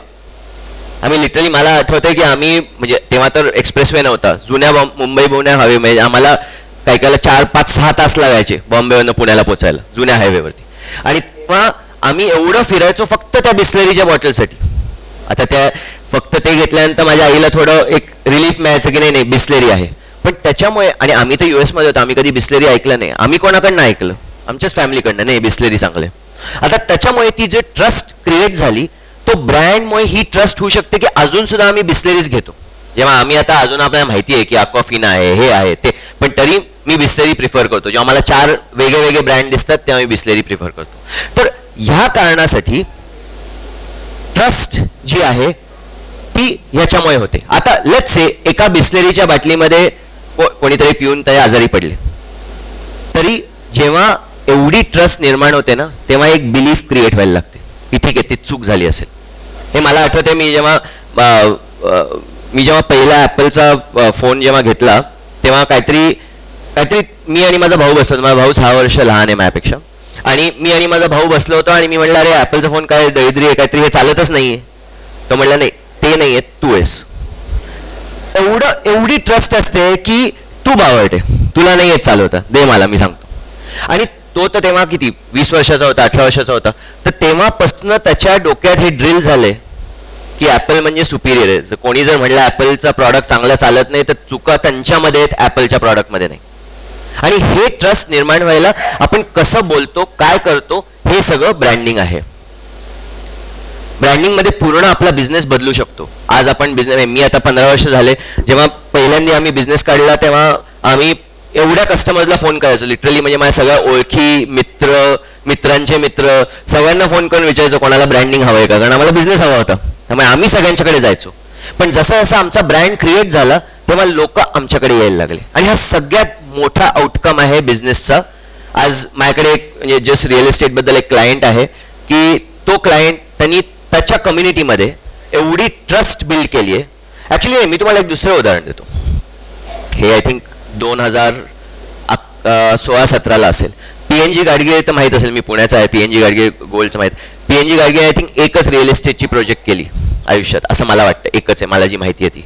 आणि तेव्हा सकाळच्या फ्रंट पेज न्यूजवरती आलं होतं, कारण ग्राउंड ब्रेकिंग सेरेमॉनी जेव्हा झाली PNG गाडगेची, जे काय विकतात सोनं, कोणी बघितलंय त्यांना अजूनपर्यंत घर एक पण बिल्ड करताना, फुली बुक झालं. ग्राउंड ब्रेकिंग सेरेमॉनीला फुली बुक झालं, कोणी त्यांच्याच गोल्डच्या कस्टमर्सनी. हे कसं करू शकले ते? हे कसं करू शकले? कारण एवढ्या वर्ष फक्त गोल्डच घेत आहेत, त्यांना तर माहित पण नाही यांना येतं का, जमतं का, पण तरी हे फुल झालं. सो त्याच्यामुळे हा जो बिझनेस आहे ना तो आज PNGने असा केलाय की मी काहीही चालू करू शकतो, लोक येतील. चितळे पण असा ब्रँड आहे, आता मी पुण्याचे ब्रँड म्हणतोय, सोलापूर मिसळ, पण चितळे पण असा ब्रँड आहे की उद्या मी काही चालू करू शकतो पण लोक येतील. तर आपण त्याच्याबद्दल थोड्या वेळाने बोलू. पण ब्रँडिंगचा सगळ्यात बिगेस्ट आउटकम हा आहे की कस्टमर येऊन तुमच्याकडे येतात जेव्हा ब्रँड होतो तेव्हा, आणि तुम्हाला कस्टमरकडे जायला नाही लागत. जो आपला कस्टमर मिळवायचा जो कॉस्ट आहे तो खूप कमी होतो ब्रँडिंगमुळे, आणि तो ओव्हर टाइम कमी होतो. आणि इट्स लाईक इंटरेस्ट की आज आपण 1 कोटी 10 लाख ब्रँडिंगमध्ये खर्च करणार, पण तो आपल्याला आयुष्यभर आपल्या प्रत्येक कस्टमरच्या मागे जो खर्च असतो तो कस्टमर घेण्यामागे तो कमी होईल. आता तुम्ही जे बिझनेसमध्ये तुम्ही विचार करू शकता की बेस्ड ऑन तुमच्याकडे किती कस्टमर्स आहेत त्याच्यामध्ये तुम्हाला किती ROI मिळू शकतो ह्याच्यामधनं हे तुम्हीच ठरवा. दुसरी गोष्ट म्हणजे ब्रँडिंगमध्ये सगळ्यांना खुश करू शकत नाही, जसंच लाईफमध्ये सगळ्यांना खुश करू शकत नाही. या पूर्ण टॉक नंतर आलेले लोक म्हणतील की मी काय बोलत होतो त्यांना कळलंच नाही किंवा त्यांना आवडलंच नाही, आणि काही काही लोक म्हणतील आवडलं. पण ह्याच्यासाठी तुम्हाला जे आपण बोलतोय, कोणाशी बोलतोय आणि कुठल्या लोकांशी बोलतोय हे आपल्याला बघायला लागेल. जरी आपली कम्युनिटी छोटी असेल तरी त्या कम्युनिटीला आपण करायला पाहिजे. म्हणजे प्रत्येक वेळा आपण ब्रँडिंगमध्ये म्हणतो की आपण रीच म्हणतो, ब्रँडिंगमध्ये मार्केटिंगमध्ये म्हणतो की किती लोकांपर्यंत पोहोचू शकतो. आय थिंक आता ह्या वेळेला किती लोकांपर्यंत पोहोचणं ऍक्च्युली महत्वाचं नाहीये. तुम्ही तुमचा कस्टमर सेट फाईन करा आणि त्या लोकांशी कसं जास्तीत जास्त बोलता येईल हे बघा. जर तुम्ही चांगला ब्रँड केला तर आपण हजारो प्रॉडक्ट्स काढू शकतो ब्रँडचे. जसं आपण PNG बद्दल बोललो की कसं आपण एक्सपॅन्ड करू शकतो आणि कुठल्या कुठल्या प्रॉडक्ट्समध्ये जाऊ शकतो. आज टाटा तर एवढ्या सगळ्या प्रॉडक्ट्समध्ये आहेत. तर आपल्या बिझनेसमध्ये आपल्याला ग्रो करायचं तर आपल्याला खूप ऑपॉर्च्युनिटीज दिसत राहतात की आज मी मार्केटिंगमध्ये मे बी मला वाटेल की रिअल इस्टेट बिझनेसमध्ये जायला पाहिजे, किंवा मे बी मला वाटेल की एका दुसऱ्या रेस्टॉरंट काढायला पाहिजे. तर आज जर मी रेस्टॉरंट काढलं तर चालेल का? मी एक उलटा प्रश्न विचारतो. जर आज ॲपलनी एक रेस्टॉरंट काढलं किंवा ॲपल आज कपडे विकायला लागलं जिथे ॲपलचा लोगो आहे तर लोक घेतील. पण जर ॲलन सॉलीनी फोन बनवायला लागले तर लोक नाही घेणार. आणि हा फरक आहे. हा ब्रँडिंगचा ऍक्च्युअल इन्व्हेस्टमेंटचा ROI आहे. जेव्हा तुम्ही म्हणता ब्रँडिंग का आपण करायला पाहिजे, ह्याच्यामुळे, कारण ॲपलला पण माहिती आहे की उद्या आम्ही गाडी काढली तरी लोक घेणार, फोन काढला तरी घेणार, घड्याळ काढलं तरी घेणार, आणि कपडे केले तरी घेणार, चष्मा, आणि असे खूप गोष्टी करू शकतात, राईट. तर त्याच्यामुळे तुम्हाला ती फ्लेक्सिबिलिटी मिळते की तुम्ही जसं बिझनेसमध्ये ऑपॉर्च्युनिटी बघता तेव्हा त्या ब्रँडला घेऊन तुम्ही तीच ट्रस्ट, तीच पर्सनॅलिटी, तोच विश्वास घेऊन वेगळ्या वेगळ्या कॅटेगोरीजला आपण तो कनेक्ट करू शकतो. आणि हा पण सगळ्यात आहे. सो पहिली गोष्ट ब्रँडिंग का करतो, बिकॉज कस्टमर्स आपल्याकडे येतात. दुसरी गोष्ट का, बिकॉज आपण वेगळ्या बिझनेसमध्ये जाऊन तेवढंच पटकन मार्केट शेअर करू शकतो. फॉर एक्झाम्पल, जेव्हा मी चालू केलं, मी म्हणलं की मी 1000 क्लायंट्सकडे जाऊन म्हणलं की मला ब्रँडिंगचं काम द्या. पण आज माझा एक ब्रँड झाल्यानंतर जर मी ब्रँडिंग सोडून लेट्स से आउटडोअर होर्डिंगची एक कंपनी काढली, तर मला 1000 लोकांची जायची गरज नाही. मी माझ्याच कस्टमर सांगेन आता मी हे पण काम करतो, आणि येतील ते, कारण तो ब्रँड झालाय. पण तो ब्रँड कशामुळे झालाय, माझ्या लोगोमुळे नाही. तो ब्रँड झालाय कारण आम्ही एवढ्या क्लायंट्स बरोबर काम केले. तर तो क्वालिटीमुळे झालाय नाही, आम्ही खूप चुका केल्यात. तो विश्वास झालाय कारण क्लायंट्सला माहिती आहे की आम्ही पूर्ण ऑनेस्ट होतो प्रत्येक गोष्टीमध्ये. ते म्हणतील काही करतात ते ऑनेस्ट आहे. आता माझ्या कंपनीमध्ये आम्ही फोकस पॉईंट ठेवतो ऑनेस्टी. आम्हाला एक काम नाही जमलं तर आम्ही सांगतो नाही जमलं. आणि हे सगळे माझे कस्टमर्स जे 15 वर्षाशिवाय माझे कस्टमर्स, ते एक गोष्ट सांगतील की ह्या लोकांबरोबर मला काम करायला आवडतात, बिकॉज ते सरळ सांगतात नाही जमलं तर नाही जमलं, आणि त्याच्यामुळे ते काम करतात. तर मी ऑनेस्टी आणि ट्रान्सपेरन्सी माझा फोकस पॉईंट आहे. जेव्हा माझ्या कंपनीला 50 वर्ष होतील तेव्हा लोक माझ्या कंपनीबद्दल होपफुली ते म्हणतील की कंपनीने खूप काय काय गोष्टी केले, पण खूप ऑनेस्ट कंपनी होती, चांगली कंपनी होती. कॉन्व्हर्सेशन. मी पुण्यावरनं आलो, काय आणायला पाहिजे, बाकरवडी. हे कॉन्व्हर्सेशन क्रिएट होते, आपल्या कल्चरमध्ये येते की तुम्ही कुठे कुठे गेला. आता मी इकडे म्हणजे सोलापूरला येत होतो, तर माझ्या बायकोने विचारलं तिकडनं काय आणणार. मला ते एकच माहिती आहे, आता सोलापूर मला माहिती आहे, चादरावरती लिहिलं असतं सोलापूर, म्हटलं आय थिंक चादर मिळतात तिथे. ती म्हणली हे, ती मला सांगत होती की हे पण मिळतं. पण मी काय म्हणतोय की प्रत्येक ब्रँडच्या मागे एक कॉन्व्हर्सेशन असते, आणि काही काही ब्रँड्स आपल्या कॉन्व्हर्सेशनमध्ये येतात. जसं अमूलची जी ॲड्स आहेत ते आपण घरी जाऊन बोलतो, त्यांच्या बटरबद्दल नाही पण त्यांच्या ॲडबद्दल. आणि हे जे आहे ना, हे आपण जेव्हा कॉन्व्हर्सेशन करतो तेव्हा जास्तीत जास्त आपला अवेअरनेस वाढत राहतो. तर आपण आपला ब्रँड लोकांच्या कॉन्व्हर्सेशनमध्ये कसा आणू शकतो, हे पण ब्रँडिंगचा खूप महत्त्वाचा पार्ट आहे. याच्यासाठी सगळ्यात मोठं म्हणजे तुम्ही कोणाशी बोलताय ते आपल्याला पहिलं शिकायला लागेल. त्यांचा स्वभाव कसा आहे, ते कसं बोलतात, ते कुठल्या प्रॉडक्टला कसा रिॲक्ट करतात, हे आपल्याला खूप स्टडी करायला लागेल. ब्रँडिंग जर चांगलं करायचं असेल तर तुमच्या कस्टमरला पूर्ण माहिती असायला पाहिजे की तो कस्टमर कसा आहे, माझा कस्टमर कोण आहे. आणि प्रत्येक माझ्या क्लायंटला विचारू की तुमचा कस्टमर कोण आहे, आणि मग ते मला म्हणतात की आमचा कस्टमर आहे लेट्स से 35 to 40 मेल जे 50 लेट्स से 20 लाख रुपये सॅलरी कमवतात. म्हणजे हे म्हणलं खूप लोक झाले. तुमचा कस्टमर कोण आहे, तुमच्या कस्टमर बद्दल, आणि जे कोण इथे बिझनेस चालवतात तुम्ही तुमच्या कस्टमर बद्दल 3 पानं लिहायला प्रयत्न करा एवढ्या डिटेलमध्ये, की त्यांचा फेवरेट कलर काय असेल, ते कसं चूज करतात, ते कुठे जातात, ते कुठे खातात, ते कसं जेव्हा प्रवास करतात तेव्हा किती वेळा थांबतात, ते काय विचार करतात, त्यांच्या सगळ्यात जास्ती कशामधनं त्यांना आनंद मिळतो, ते स्पोर्ट्स खेळतात का नाही खेळत, हे सगळे गोष्टी. आणि आज जर तुम्ही मोठ्या ब्रँडच्या इथे गेला तर कस्टमर्सवरती अशी पुस्तकं लिहिली आहेत, एवढ्या डिटेलमध्ये पुस्तकं लिहिली आहेत, आणि त्याच्यानंतर तो ब्रँड ठरवतो. बिकॉज त्यांना माहिती आहे हाच कस्टमर माझा ब्रँड बनवणार आहे, तर हे सगळं मला डिटेलमध्ये माहीत असायला पाहिजे.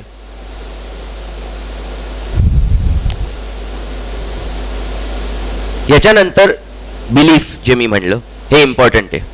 कॅडबरी सुद्धा मध्ये क्रायसिसमध्ये झालं, पण कॅडबरी अजून चांगलं चालू आहे. कोकचं सुद्धा क्रायसिस, सगळ्या मोठ्या ब्रँडचं काही ना काहीतरी क्रायसिस होतं, बिकॉज क्वालिटीमध्ये आपण चुका करतो, प्रत्येक कंपनी करणार, पण त्याच्यामधनं आपण पटकन कसं करता येईल हे का मी फोटो दाखवलाय. कारण मी तुम्हाला हा प्रश्न विचारतो की या नया गाडीमध्ये एक 70 वर्षाचे लेट्स से एक 70 वर्षाची एक बाई होती, आणि त्या काळ्या गाडीमध्ये एक 30 वर्षाचा मुलगा होता. कोणाची चूक होती. आणि ह्याच्यामुळे या बिलीफमुळे आपल्याला हे, मी जर फक्त त्याचे कॅरेक्टर्स बद्दल तुम्ही मला सांगा नाही नाही काय गाडीची चूक होती, नाही नाही गाडीची चूक होती, कारण आपल्या डोक्यात तो रेफरन्स ऑलरेडी बसलाय. हे मी काय काय जेव्हा कॉलेजमध्ये शिकवतो तेव्हा मी म्हणतो की माझे बाबा मला जर पिकअप करायला आले गेटला आणि जर त्यांनी मला फोन केला, अरे गेटमध्ये टर्न करता करता कोणीतरी मला ठोकलं, तर मी काय विचार करीन, त्या दुसऱ्याचा चूक होती. पण माझी आई आली तर मी तिला म्हणाले नीट नाही चालवले का. असं का होतं? असं होतं बिकॉज कुठेतरी तो फ्रेम ऑफ रेफरन्स आपल्यामध्ये झालाय, तो बिलीफ क्रिएट झालाय की नाही माझे बाबा म्हणजे सगळ्यात बेस्ट ड्रायव्हर आहेत, त्यांच्या हातनं कधीच चूक नाही होऊ शकत. आणि हेच उलट आज माझ्या बाबांनी मी माझ्यासाठी सांगतो, माझ्या बाबांनी खाणं बनवलंय म्हणजे मला माहित नाही काय मिळणार, माझ्या आईने काही बनवलं ते चांगलं असणार, उलटे बिलीफ, राईट. तर ह्याच्यामुळे आपल्या ते फ्रेम्स ऑफ रेफरन्समुळे होऊ शकतं. आता हे जर आपण आईबाबांबद्दल किंवा लोकांबद्दल आपण विचार करू शकतो, तर ब्रँडबद्दल का नाही विचार करू शकत, की असाच जर ब्रँडबद्दल आपण हा बिलीफ कसा नाही क्रिएट करू शकतो. तर ह्याच्यामध्ये ब्रँडिंग आपण कसं कसं करू शकतो. तर मी तुम्हाला आजच्या सेशनमध्ये फक्त एक सिम्पल सांगेन की पहिलं म्हणजे आपल्या ब्रँडमधनं आउटकम काय हवाय हे तुम्हाला माहित असायला पाहिजे. की आपला ब्रँड म्हणल्यानंतर जसं मी म्हणलं ट्रम्प नंतर टॅरिफ, जर ट्रम्प या रूममध्ये असता तर तो म्हणला असता नाही यार मला टॅरिफ नकोय, मला असं काहीतरी वेगळं म्हणायला पाहिजे. काय म्हणायला पाहिजे लोकांना?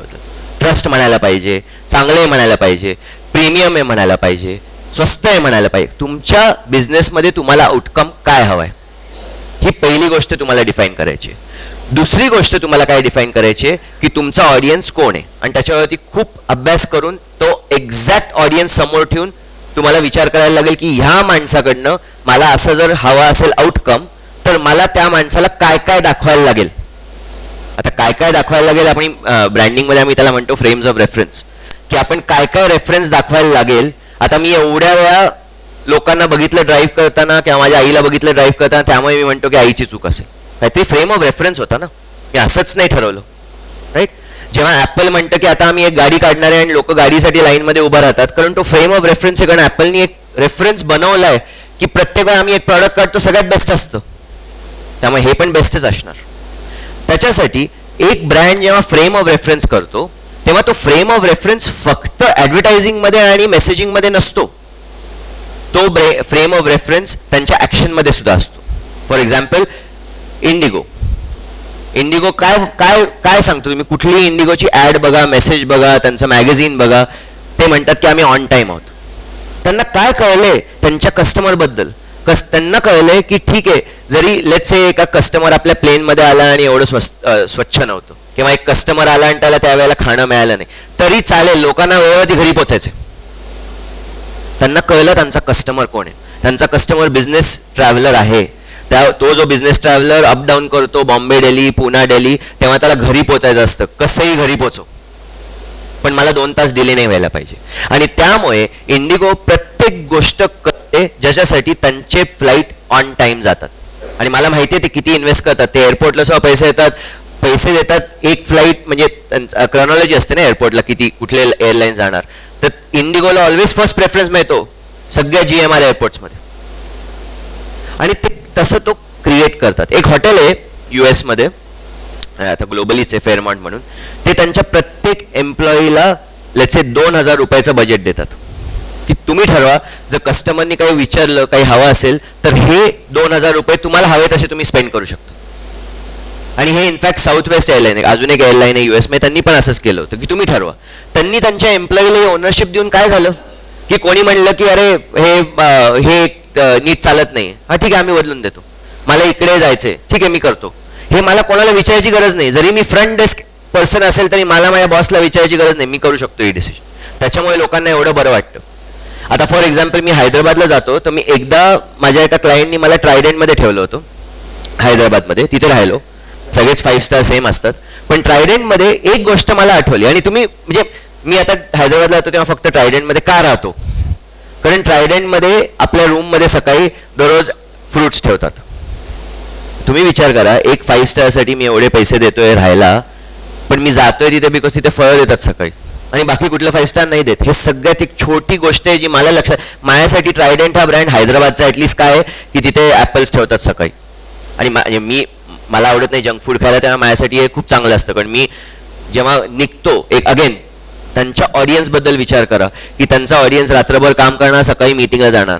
तुम्ही किती मोठा ब्रेकफास्टचा बुफे ठेवा, त्यांना वेळ नाही एवढं खायला, त्यापेक्षा हे रूममध्ये दिलं तर हा एक आठवण राहते. ब्रँडिंग जी आठवण आहे ना, जे मी तुम्हाला सांगतोय, ट्रायडंटमध्ये फळं मिळतात त्यामुळे मी जातो, त्यामुळे ट्रायडंट आणि ताजमध्ये मी ट्रायडंटला जाईन. ताज काय म्हणेल मला ॲडमध्ये की आमचा ब्रेकफास्टचा बुफे सगळ्यात मोठा आहे. मी काय करू, मला असतं 10 मिनिटं सकाळी खायला, जोपर्यंत मला जायला लागतं. आता जर मी माझ्या फॅमिली बरोबर गेलो तर तो पूर्ण कॉन्टेक्स्ट बदलतो. फॅमिली बरोबर गेलो तर मी म्हणेन मी ताजमध्ये राहतो, अरे ते मोठा ब्रेकफास्ट आहे, पण माझ्या मुलाला तर मी फळ नाही देणार सकाळी. पण मग प्रत्येक ती डिसिजन त्याच्यावरती अवलंबून असते की आपण काय हे छोट्या छोट्या गोष्टी आपण कसे करू शकतो आणि काय करू शकतो. तर एक आहे बिहेवियर की आपण आपल्या वागण्यामध्ये कसं करू शकतो. दुसरं आहे व्हिज्युअल. हे तुम्हाला ऑलरेडी माहिती आहे ब्रँडिंग बद्दल, की आपल्याला ब्रँडिंग बद्दल प्रत्येक गोष्ट जी आपल्याला दिसते त्यांनी आपल्याला एक फ्रेम ऑफ रेफरन्स क्रिएट होते. जेव्हा निर्मानी ही मुलगी केली होती, ही मुलगी त्यांच्याच मुलीवरती बेस्ड आहे, निरुपमा म्हणून, त्यामुळे तिचं नाव. पण जो व्हाईट फ्रॉक दिसतोय तो एकदम शुभ्र व्हाईट जो आहे, हे आपल्या डोक्यात फ्रेम ऑफ रेफरन्स. हे आपल्याला पटकन कळत नाही, बट सबकॉन्शियसली आपल्याला कळतं की ओके ह्यानी हे क्लीन होतं. आणि हे त्याच्यामुळे एवढ्या वर्ष ती मुलगी बघून मी फक्त हे ठेवून सुद्धा तुम्ही म्हणाले हे निर्माची मुलगी. आता ह्याच्यामुळे एक कनेक्शन झालंय. आता ह्या कनेक्शनमुळे मला तुम्हाला विचारायला लागेल की आजच्या काळी फक्त या मुलीमुळे तुम्ही घ्याल निर्मा? कोणी निर्मा वापरतं? तुम्ही काय वापरता? का वापरता?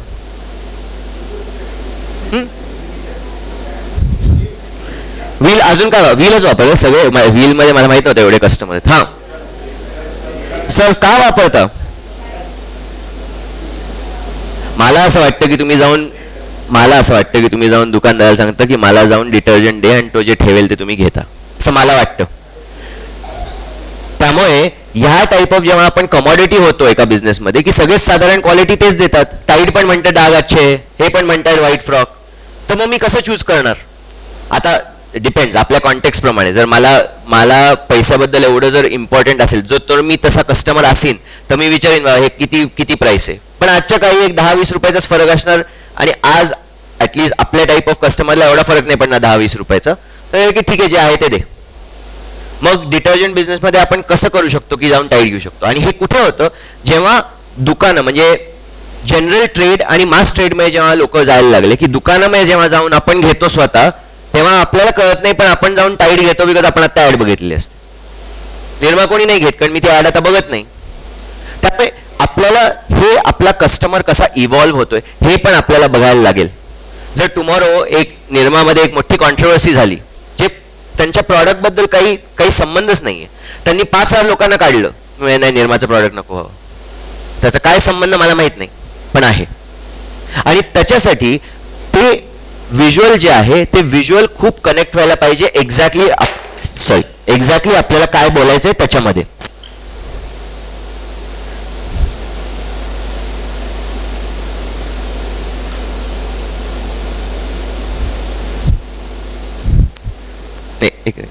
चालेल. आपण काय म्हटलं की पहिलं आपण ऍक्शन्स मधनं ब्रँडिंग करू शकतो, दुसरं म्हणजे आपण व्हिज्युअल्स मधनं करू शकतो, तिसरं म्हणजे फक्त आपण जे लिहितो त्याच्यामधनं आपण ब्रँडिंग करू शकतो. आता आपण एवढ्या वेळेला बघितलं आणि त्या ब्रँड्सनी एवढे पैसे याच्यामध्ये घातलेत की तुम्हीच मला सांगा की हे काय आहे? देश का नमक. काय अच्छे हे? हे सगळे एवढे लोक टाईडनी पैसे सगळे टाकले, खूप खुश होतील की तुम्हाला हे येतं. जिंदगी के साथ भी हे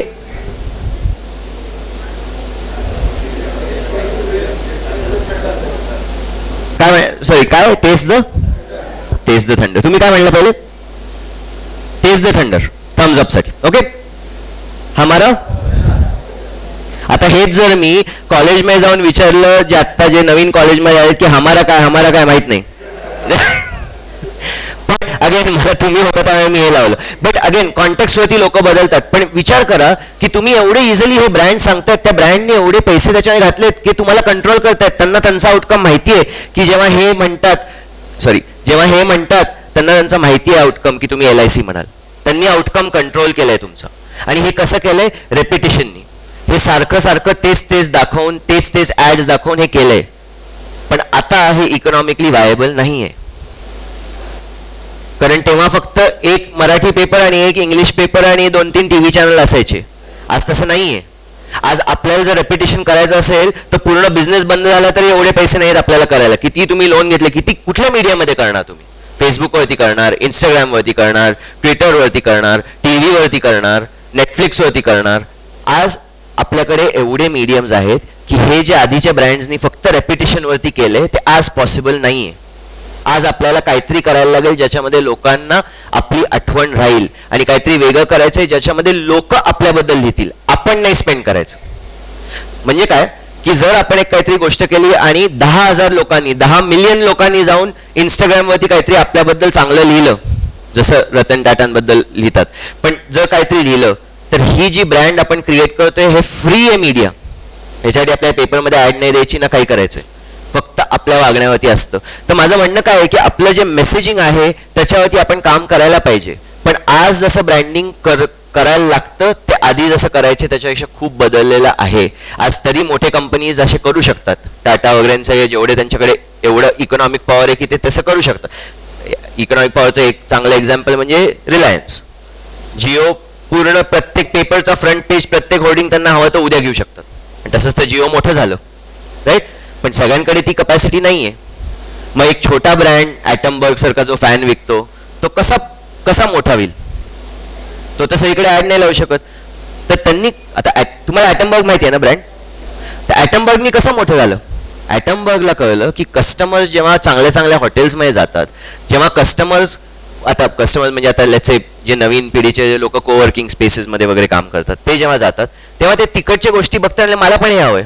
ॲटमबर्गनी काय केलं, पहिलं प्रत्येक हॉटेलबरोबर जाऊन म्हणलं की तुम्ही आमच्या ॲटमबर्गचे फॅन घ्या. कोवर्किंग स्पेसेसवरती जाऊन म्हणलं ॲटमबर्गचे फॅन घ्या. लोकांना तशी ऍड क्रिएट केली की ऍक्च्युअल प्रॉडक्ट लावलं, कुठला वेगळा आहे फॅन, हा ॲटमबर्गचा आहे. आणि त्याच्यानंतर 5 वर्षानंतर हे त्यांनी पूर्ण फक्त बिझनेसेसला विकले फॅन. 5 वर्षानंतर ते कन्झ्युमरला आले. या वर्षी आय थिंक 10,000 कोटीचा रेव्हेन्यू होईल त्यांचा फॅनमध्ये. आणि मग त्यांनी एवढा चांगला त्यांचा बिझनेस केलाय की आता ते मिक्सर्स मेसवा येत आहेत. मग त्यांना तो जे आपण आधी म्हणत होतो एकदा ब्रँड बिल्ड केल्यानंतर आपण वेगळ्या कॅटेगरीजमध्ये जाऊ शकतो. उद्या ॲटमबर्ग तुम्ही बघाल सगळ्या कॅटेगरीजमध्ये येईल, किचनमध्ये सगळीकडे येईल ॲटमबर्ग. मिक्सर मेसवा उद्या मायक्रोवेव्ह मेसवा करतील. पण त्यांनी चालू केलं एका फॅन बरोबर आणि चालू केलं सगळ्या 5 स्टार आणि 4 स्टार हॉटेलमध्ये ॲटमबर्ग लावून की लोकांना कळेल की हे आहे. कारण त्यांना कळलं की माझ्याकडे एवढे पैसे नाही आहेत सगळीकडे ऍड द्यायला, मी फॅन लावतो ना फ्री, ते लावू शकतो, हे अफोर्डेबल आहे. पण असे आपल्याला जरा वेगळा विचार करून आज ब्रँडिंग करायला लागतं. आधी जसं ब्रँडिंग व्हायचं तसं आज पॉसिबल नाहीये. आणि काही वेळेला आपण ब्रँड एक आपल्या स्टोरी बद्दल सुद्धा सांगू शकतो. हा पिक्चर मे बी तुम्ही बघितला असेल. हा पिक्चर डॉक्टर कुरियन अमूलचा आहे आणि त्यांची स्टोरी एवढी मोठी होती की त्यांनी कसं अमूल ऍक्च्युली क्रिएट केलं की त्याच्याबद्दल एक पूर्ण पिक्चर बनला. अशी जर तुम्ही स्टोरी सांगू शकला तर ते पण लोकांना सांगतात. पण ह्याच्यासाठी खूप आपल्याला आता ह्याच्यासाठी आपण ऍड एजन्सीला जातो. जे मी आधी म्हणणार होतो की प्रत्येक वेळा ब्रँडिंग करायला तुम्हाला एजन्सीकडे जायची गरज नाहीये, पण अशा गोष्टींसाठी जायला पाहिजे ज्याच्यामध्ये तुम्ही लोकांना सांगू शकता की हे माझा कस्टमर आहे, हा माझा आउटकम आहे. आता एक गोष्ट बनव ना, आणि ते बनवतात. काही वेळेला गोष्टी खरी असते, काही वेळेला गोष्टी खोटी असते. खोटी म्हणजे काय, मी तुम्हाला एक गोष्ट सांगतो. 11th सेंचुरीमध्ये एक प्रिन्सेस होती आणि तिचा जो नवरा होता तो खूप रागट होता आणि बेसिकली तो अर्ल होता त्या युरोपमध्ये आणि तो खूप टॅक्सेस ठेवायचा सगळ्या त्यांच्या लोकांसाठी. त्यामुळे कुठल्याही लोकांना तो आवडायचा नाही आणि तो 1 वर्षी म्हणला की आता पुढच्या वर्षी मी टॅक्सेस अजून पण वाढवणार आहे सगळ्यांवरती. तर त्याची बायको म्हणजे ही प्रिन्सेस गेली. त्या प्रिन्सेसचं नाव होतं लेडी गोडायवा. ती गेली त्याच्याकडे आणि ती म्हणली की आपण हे टॅक्सेस वाढू नाही शकत, लोक मरतील, लोकांकडे खायला पैसे नाहीत आणि तुम्ही अजून एवढे टॅक्सेस वाढता. ठीक आहे. त्यांनी काय सांगितलं तिला, ठीक आहे मी टॅक्सेस नाही वाढवणार जर तू सगळ्यांसमोर नागरी घेऊन आलीस तर, असं काहीतरी एकदम बोलला. ती काय म्हणली त्याला, ठीक आहे ओके. ती नेक्स्ट डे सगळ्यांच्या घरी गेली आणि हे युरोपमध्ये हे म्हणजे ह्या 11th सेंचुरीमध्ये युरोपमध्ये दारं पण नसायची ना, खिडक्या असायचे, काही क्राईम नसायचं. ती सगळ्यांच्या घरी गेली आणि तिने सांगितलं की मी उद्या माझ्या घोड्यावरती येणार आणि मी काही कपडे घालणार नाही, तुम्ही बघू नका, मी तुमच्यासाठी करते. आणि नेक्स्ट डे ती आली बाहेर काही न कपडे घालता, तिच्या घोड्यावरती बसून पूर्ण राऊंड घेतली टाउनची कोणी बघितलं नाही. आणि तिच्या नवऱ्याकडे गेली आणि म्हणले आता मी केलंय तर कर, कमी कर. हिचं नाव होतं लेडी गोडायवा. लेडी गोडायवानी काय हे दाखवलं, तिने ट्रस्ट केलं लोकांवरती की मला माहिती तुम्ही बघू शकता पण मी म्हणतोय नको बघू पण मी तुमच्यासाठी करते. आणि त्या लेडी गोडायवावरनं एक स्टॅच्यू लागलाय तिचा, ही तीच आहे, युरोप इंग्लंडमध्ये हा स्टॅच्यू आहे. आणि हेच लेडी गोडायवा तुम्ही कधी ड्युटी फ्री मधनं आला तर हेच लेडी गोडायवा चॉकलेट विकतात. ही जी बाई आहे ती तीच बाई आहे गोडायवाची. तुम्ही कधी लोगो बघितला असेल, आता बघाल जेव्हा ड्युटी फ्री मध्ये हे चॉकलेट दिसेल तेव्हा, पण ती तीच बाई आहे जी घोड्यावरती बसली कपडे न घालता. ही स्टोरी गोडायवाच्या लोकांची नाहीये, गोडायवा खूप नंतर आला ब्रँड. ही त्यांची स्टोरी नाहीये, त्यांनी जाऊन हिस्ट्रीमधनं एक स्टोरी घेतली आणि म्हणली ही मला स्टोरी हवी, कारण आमचा फोकस ट्रस्टवरती आहे. तर प्रत्येक वेळेला डॉक्टर क्युरियन सारखी स्वतःची स्टोरी लागत नाही. आपण दुसऱ्यांची स्टोरी सुद्धा चोरू शकतो, पूर्ण प्रीतम टाईप दुसऱ्यांची स्टोरी चोरून स्वतःची करू शकतो. कारण ती स्टोरी माझी नाही, पण स्टोरी मधला जो अर्थ आहे विश्वासचा तो मी आहे. इनफॅक्ट ही जी लेडी गोडायव्याची स्टोरी जी आहे ती खूप फेमस होती पण कोणी कधी वापरली नव्हती. इनफॅक्ट तुम्हाला एक टर्म माहित असेल पीपिंग टॉम म्हणून. तर त्या स्टोरीमध्ये जर तुम्ही ऍक्च्युली वाचलं तर एक माणूस बाहेर बघतो आणि जसा तो बघतो तसा तो मरून जातो आणि त्या माणसाचं असतं नाव टॉमस. त्यामुळे आपण जो म्हणतो ना पीपिंग टॉम की दुसऱ्यांच्या घरी बघू नका तुम्ही, पीपिंग टॉम होता, तर तो पीपिंग टॉमचा रेफरन्स ऍक्च्युली ह्या स्टोरीमधनं आलाय. आणि ह्या स्टोरी घेऊन गोडायवानी जेव्हा चॉकलेट काढलं, जेव्हा त्यांच्या फाउंडर्सनी ते म्हणले की आम्हाला आमचा फोकस असणारे ट्रस्ट की आम्ही प्रत्येक इन्ग्रेडियंट जे वापरतो ते सगळ्यात चांगलं असणार आणि त्यामुळे आम्हाला चॉकलेट विकायचंय. ती ट्रस्टची स्टोरी सांगायला कोणीतरी जाऊन कुठल्या तरी एजन्सीमध्ये जाऊन ही गोष्ट त्यांच्याकडे आणली की ही गोष्ट आपण सांगू. त्यांना एवढी आवडली की ते म्हणले की ही गोष्ट आपण आपला लोगो बनवू. आणि 1926 पासून हा लोगो आहे, अजूनपर्यंत बदलले नाहीये. जेव्हा आता तुम्ही ड्युटी फ्रीला जाल तेव्हा तुम्ही तो लोगो बघाल आणि आता तुम्हाला त्या लोगोचा अर्थ कळेल. आणि बिकॉज मी तुम्हाला ही स्टोरी सांगितलीये, मे बी तुम्ही गोडायवा घ्याल आणि जरी नाही घेतली तरी ही स्टोरी तुम्ही दुसऱ्या तुमच्याबरोबर जे कोण असतील त्यांना ही स्टोरी सांगाल लोगो दाखवून. हे फ्री ब्रँडिंग आहे, याच्यासाठी गोडायवानी काहीही पैसे घालवले नाहीयेत ना ऍड दिलेली आहे.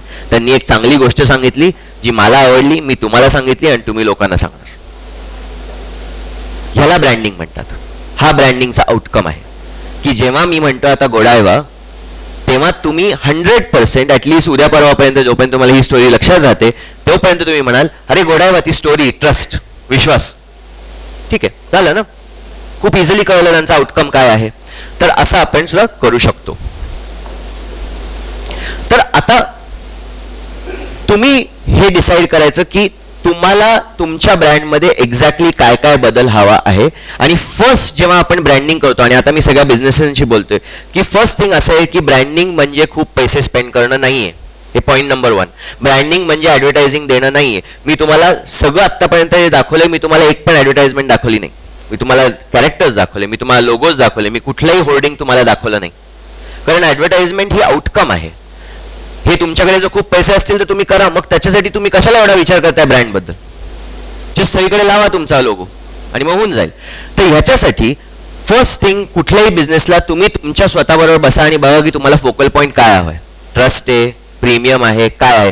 आणि तुमचा त्याच्यानंतर तुम्ही विचार करा की तुमचा कस्टमर कोण आहे. आणि हे 3 गोष्टी जे तुम्ही प्रॉब्ली खूप वेळा बघितले असतील, हे गोल्डन सर्कल्स म्हणतात.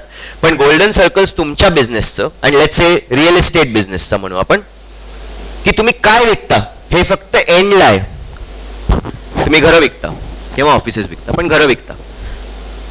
कसे विकता, कसे बनवता तुम्ही, तुमचा काय प्रोसेस आहे हा पहिला लिहून घ्या. पण मे बी त्या प्रोसेसमध्ये काहीतरी तुम्ही वेगळं करत असाल जे बाकी कोणी करत नाही. आणि त्याच्यानंतर तुम्ही का करता, का करता हे जे कारण आहे हे तुमचं खूप युनिक कारण असतं की तुम्ही का करता. मग ते असं असू शकतं की तुम्ही का करता की लोकांना लक्झरी द्यायचे, की लोकांना पहिलं घर मला हवंय, पहिलं घर द्यायचंय का तिसरं घर द्यायचंय हे तुम्हाला ठरवायला लागेल. मग त्याच्यामध्ये फरक पडतो की तुम्ही अफोर्डेबल हाऊसिंग मध्ये आहात की मला पहिलं लोकांनी जे घर घेतात ते मला द्यायचंय, का मला तिसरं घर घ्यायचे जे 1 कोटीचं मोठं घर घेतील जेव्हा त्यांच्याकडे खूप पैसे येतील. मग कुठलं तुम्हाला हवंय. आणि तुम्ही एकच पकडू शकता, सगळं करू शकत नाही. पण ह्याच्यामध्ये एक गोष्ट अशी आहे की जर तुम्ही हे पूर्ण जर्नी जर ट्रॅव्हर्स केली का पर्यंत आणि तुम्ही जर तो ब्रँड बनवला तर त्याच्यानंतर तुम्ही बायसिकल जरी विकली तरी लोक घेतील. कारण ते वॉच जे आहे ना प्रॉडक्टमध्ये, एकदा तुम्ही तो तुमचा जो वाय आहे तो एकदा डिफाईन झाल्यानंतर आणि तो सगळ्यांपर्यंत पोहोचल्यानंतर ॲपलसारखं तुम्ही पण कुठल्याही बिझनेसमध्ये तुम्ही जाऊ शकता. त्यामुळेच तुम्ही बघता की खूप सारे रिअल इस्टेट ब्रँड जे आहेत ते पहिले चालू करतात एक कॅटेगरीमध्ये की अफोर्डेबल असेल किंवा लक्झरी असेल, आणि नंतर जसे ते मोठे होतात तसे ते एक सब ब्रँड काढतात की आता आम्ही अफोर्डेबल पण करतो, आता आम्ही हे पण करतो. तर तसं आपल्याला ती जर्नी आपल्याला करायला लागेल. दुसरी गोष्ट म्हणजे तुम्ही तुमच्या ऑडियन्सला खूप समजून घ्यायला लागेल. मी थम्सअपची बाटली का दाखवली, माझा 5 वर्षाचा मुलगा आहे आणि मला आणि माझ्या बायकोला थम्सअप खूप आवडतं, खूप म्हणजे खूप. आमच्याकडे आता आम्ही बंद केलं रिसेंटली, बट आधी सारखं थम्सअप असायचं. आणि आता ह्या मुलाला थम्सअप दिलं की माझी आई बाबा सारखेच हे ओरडायचे की याला थम्सअप नाही द्यायचं. मग प्रत्येक वेळा मी ऑफिसवरनं आल्यानंतर मी ड्रिंक नाही करत, त्यामुळे मी ग्लास घेऊन थम्सअपवरती असं होतून मी टीव्ही बघत बसायचो. आणि प्रत्येक वेळा माझा मुलगा म्हणायचो मला पण हवं आहे, आता मी त्याला नाही देऊ शकत, तर मी कधी कधी त्याला एक सिप द्यायचो, हे द्यायचो. मग मी एकदा ठरवलं की ठीक आहे मी त्याला देतो. मग मी त्याच्या ग्लासमध्ये, प्लास्टिकच्या ग्लासमध्ये त्याला एवढंसं थम्सअप दिलं की घे. तो म्हणलं मला हे नको आहे, मला त्या ग्लासमध्ये हवं आहे. म्हणजे ठीक आहे. मग मी त्याला पाणी घातलं आणि त्या ग्लासमध्ये दिलं. तेव्हा मला कळलं की मला माझ्या मुलाला थम्सअप नको होतं, माझ्या मुलाला माझ्यासारखं माझ्या ग्लासमध्ये माझ्याबरोबर प्यायचं होतं.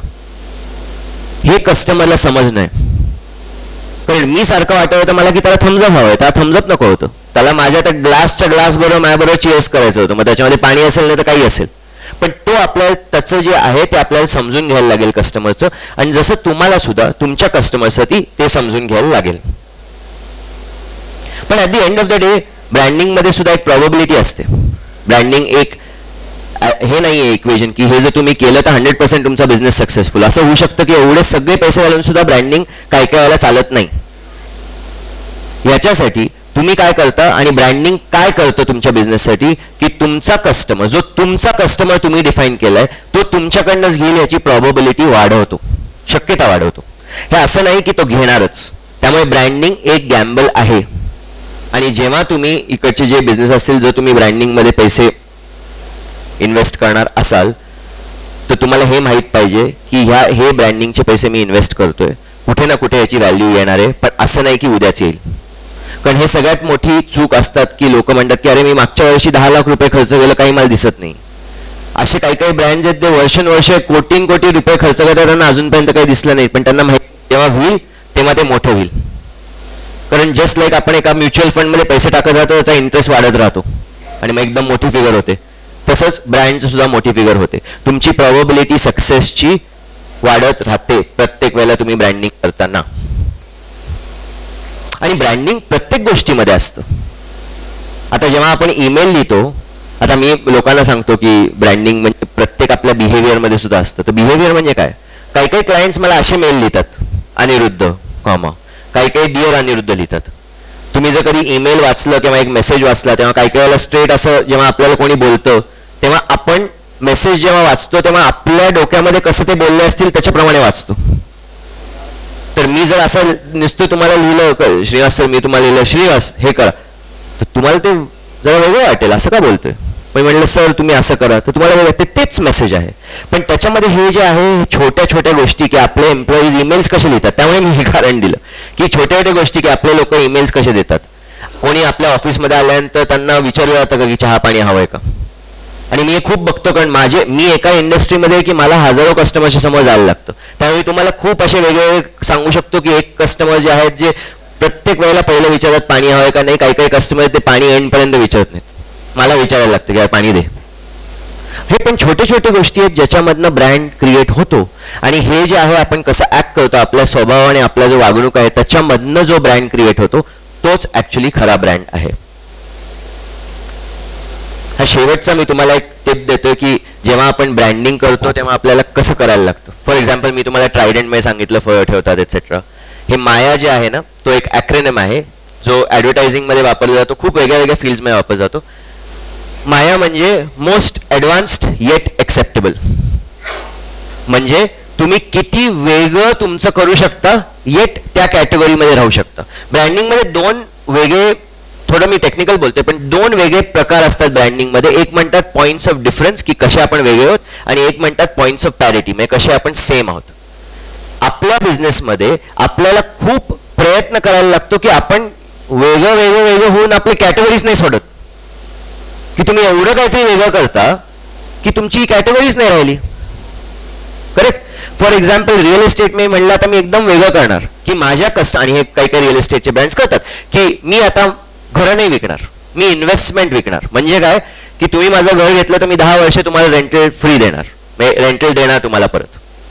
आता ठीक आहे, तुम्ही एकदा केलं, दोनदा केलं, जर तेवढंच करत राहिला तर 5 वर्षानंतर लोक तुम्हाला म्हणणार नाही की तुम्ही रिअल इस्टेटचे ब्रँड आहेत, तुम्ही एक इन्व्हेस्टमेंट कंपनी आहात. राईट. तर तुम्ही खूप बदल केला तर तुम्ही तुमची कॅटेगरीज बदलून टाकाल. तर त्यामुळे प्रत्येक बिझनेसला असं बघायला लागतं की आपण काय कुठल्या कारणासाठी ह्या कॅटेगरीमध्ये सेम आहोत आणि मग त्या कॅटेगरीमध्ये आपण किती जास्तीत जास्त वेगळं होऊ शकतो विदाउट क्रॉसिंग द फेन्स. कारण जर आपण तो फेन्स क्रॉस केला तर आपली कॅटेगरीज बदलली आणि मग तुम्ही रिअल इस्टेट ब्रँड राहिला नाही, मग तुम्ही इन्व्हेस्टमेंट इन्स्ट्रुमेंट झाला. ऑल ऑफ अ सडन तुम्ही रिअल इस्टेट ब्रँड बरोबर कम्पीट करत होता, आता तुम्ही इन्व्हेस्टमेंट कंपनी बरोबर कम्पीट करणार. तुम्हालाच कळलं नाही काय झालं. आणि असे पण चुका ब्रँड्स करतात. त्यामुळे माया मोस्ट ॲडव्हान्स्ड किती तुम्ही वेगळं करू शकता की ट्रायडेंटनी ठरवलं सगळ्यात वेगळं आम्ही काय करू शकता, आम्ही फळं देऊ. ठीक आहे, माझ्यासारख्या माणसाला लक्षात राहिलं ते, पण एक्सेप्टेबल आहे. तर तुम्ही खूप ब्रँड्स जे बघितले जे एकदम वेगळे असतात तर ते हे विचार करतात की आम्ही किती वेगळं होऊ शकतो, बट एक्सेप्ट होतात लोक की ह्या कॅटेगरीमध्ये आहेत. फॉर एक्झाम्पल जेव्हा पहिल्यांदी काय म्हणतात त्याला जॅग्वार जेव्हा पहिल्यांदा आलं होतं, पहिल्यांदा नव्हतं आलं, जेव्हा जॅग्वार आलं होतं टाटानी घ्यायच्या आधी, तेव्हा त्यांचे हेडलाईट्स ऑन करायला पायामध्ये स्विच असायचं. ओके, जो आपल्या हातामध्ये असायचा तो आता पायामध्ये होता. म्हणजे आपल्या क्लचच्या शेजारचं स्विच असं एक पेडीड होतं ज्यांनी हेडलाईट लागायचे. ते खूप वेगळं होतं लोकांसाठी. पण लोक म्हणले चांगलं आहे, मी चालवता चालवता मला काही करायचं नाहीये, मी फक्त इकडनं करू शकतो. हे वेगळं होतं पण एक्सेप्टेबल होतं. जर उद्या म्हणलं की आमच्या गाडीमध्ये आम्ही लाईटच नाही लावणार, हे एक्सेप्टेबल नाही होणार. राईट. सो तुम्हाला किती तुम्ही वेगळं करू शकता आणि येट एक्सेप्टेबल राहू शकता, इथे तुम्हाला ब्रँड करायचे. जे ब्रँड्स त्या लाईन पर्यंत पोहोचतात पण नाही क्रॉस करत ते ब्रँड्स जिंकतात, कारण ते एवढे वेगळे करतात. फॉर एक्झाम्पल ॲटमबर्ग जो फॅनचा ब्रँड आहे, त्यांनी पूर्ण त्याचं फॅनचं मोटर्स बदलले. तुम्हाला माहित असेल ॲटमबर्ग कसं विकतात, त्याचं पूर्ण मोटर्स बदलले, कॉईल नाही आहे त्याच्यामध्ये, त्यांनी पूर्ण इंजिनच बदलले. कसं करायचं ते केलं, कारण लोकांना काय म्हणलं एक्सेप्टेबल काय आहे, कारण हवा येते ना, आम्हाला जे हवं आहे ते येते. आणि ते कॉईल काढल्यामुळे इलेक्ट्रिसिटी बिल कमी झाले. जेव्हा ते लोकांना विकायला लागले तेव्हा ते म्हणले की तुमचं इलेक्ट्रिसिटी बिल 10% कमी होणार. आता हे काय हॉटेलला गेले होते तेव्हा, कारण त्यांनी त्यांच्या कस्टमरला समजलं की आपल्या घरी जेव्हा इलेक्ट्रिसिटीचं बिल येतं 500 आणि 400 रुपये, 10% म्हणजे किती, 40 रुपये. मी 40 रुपये वाचवणार महिन्याला, त्यामुळे मी एवढा महागाचा फॅन घेऊ तुमचा. पण त्यामुळे ते हॉटेल्सकडे गेले, कारण त्यांच्याकडे 100 फॅन आहेत, आता तुम्ही किती वाचवणार. आणि तसं करत करत त्यांनी तो ब्रँड केला आणि आता लोक घ्यायला लागले. जेव्हा लोक घेतात तेव्हा खूप लोक तो इलेक्ट्रिसिटी वाचतं म्हणून नाही घेत, पण तो फॅन चांगला दिसतो आणि मी हाच फॅन त्या दुकानात बघितला होता किंवा त्या हॉटेलमध्ये बघितला होता म्हणून घेतो. आणि हे ॲटमबर्गनी क्रॅक केलं. Most advance eight acceptable. त्यामुळे हे एक शेवटचं टिप मी तुमच्याबरोबर ठेवतोय. अगेन जस्ट तुम्हाला सांगायसाठी की ब्रँड म्हणजे एक आउटकम आहे. ब्रँड म्हणजे तुम्हाला जे वाटतं तेच ब्रँडिंग आहे, आणि कसं आपण लोकांकडनं आपल्याला काय हवंय ते कसं म्हणून घेतो हे याला ब्रँडिंग म्हणतात. दुसरी गोष्ट म्हणजे ब्रँडिंगसाठी फक्त 3च एलिमेंट असतात. एक म्हणजे तुम्ही की तुमचा बिझनेस तुम्हाला पूर्ण माहीत पाहिजे आणि सिम्पली एक सेंटेन्समध्ये बोलायला पाहिजे. इनफॅक्ट मी खूप असे वर्कशॉप्स घेतो जेव्हा मी लोकांना विचारतो तुम्ही एक सेंटेन्समध्ये सांगा तुम्ही काय करता, आणि लोकांना नाही जमत एकदम सिम्पली सांगणं की आम्ही हे करतो. इनफॅक्ट मी असे बसलोय की 2 वेगळे फाउंडर आहेत, ते पण वेगळे उत्तरं देतात, कारण त्याचा बिझनेस एवढा कॉम्प्लेक्स असतो पण लोकांना कळत नाही. तर पहिलं म्हणजे तुम्ही तुमचा बिझनेस समजून घ्या. सेकंड म्हणजे तुमचा ऑडियन्स समजून घ्या, त्यांच्यावरती पुस्तक लिहा. मी असंच नाही म्हणत, ऍक्च्युली लिहा पुस्तक. तुम्ही जर त्यांच्यावरती पुस्तक लिहिलं तर मी 100% गॅरंटी करतो की तुम्ही तुमचा आउटकम अचीव्ह करा. एवढं जर तुम्ही डिटेलमध्ये तुमच्या कस्टमरबद्दल लिहू शकला का. आणि तिसरी गोष्ट, मग तुम्ही ब्रँडिंग करा. मग तुम्ही म्हणा की हे मला माझा कस्टमर आहे, हे आउटकम हवंय, मी काय काय फ्रेम ऑफ रेफरन्स कधी कधी करू शकतो माझ्या वागण्यामध्ये, माझ्या व्हिज्युअलमध्ये, माझ्या मेसेजमध्ये, मी काय काय गोष्टी करू शकतो म्हणजे ह्या कस्टमरला बंबार्ड होत राहील की मी ट्रस्ट आहे किंवा मी प्रीमियम आहे किंवा मी स्वस्त आहे. आणि ते करत करत करत वर्षानंतर हा ब्रँड क्रिएट होतो. ते ॲक्च्युली ब्रँडिंग आहे. थँक्यू, तुम्ही आज मला बोलवलं. मी काही क्वेश्चन्स असतील तर घेऊ शकतो.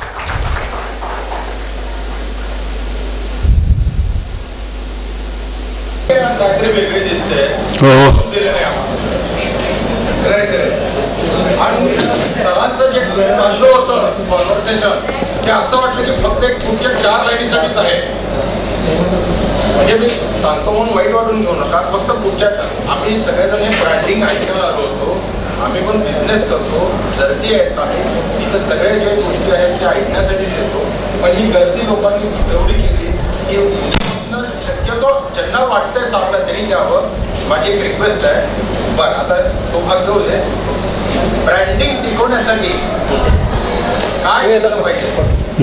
कन्सिस्टन्सी, की तुम्ही एकदा ठरवलं की तुम्हाला कशावरती करायचंय की तुम्ही खूप मन लावून ते कन्सिस्टंटली तेच करायला पाहिजे, त्यांनी ब्रँडिंग होतं. म्हणजे ब्रँडिंग म्हणजे कन्सिस्टन्सी आहे. जर आपण सारखं बदलत राहिलो आपल्याला काय करायचंय तर कधी ब्रँड होणार नाही. कारण तुम्ही असा विचार करा ना की मला जर तुमच्याकडनं एक माझ्याबद्दल एक आउटकम हवा आहे आणि प्रत्येक वेळेला मी वेगळं तुम्हाला सांगतो तर तुम्ही पण कन्फ्यूज व्हाल की हे आहे काय. मला ते सेम प्रत्येक वेळा तुम्हाला तसंच करत कन्सिस्टंटली तीच गोष्ट बोलून वर्षानुवर्ष, आणि मी त्यामुळेच म्हणतोय की ब्रँडिंगला खूप वर्ष लागतात आणि त्या वर्षांनंतर मग मला आउटकम मिळेल की मला सरांकडनं माझं नाव घेतल्यानंतर काय हवं होतं ते मला 10 वर्षानंतर मिळेल, कारण मी 10 वर्ष कन्सिस्टंटली तीच गोष्ट केली. त्यामुळे त्याचं उत्तर आहे कन्सिस्टन्सी.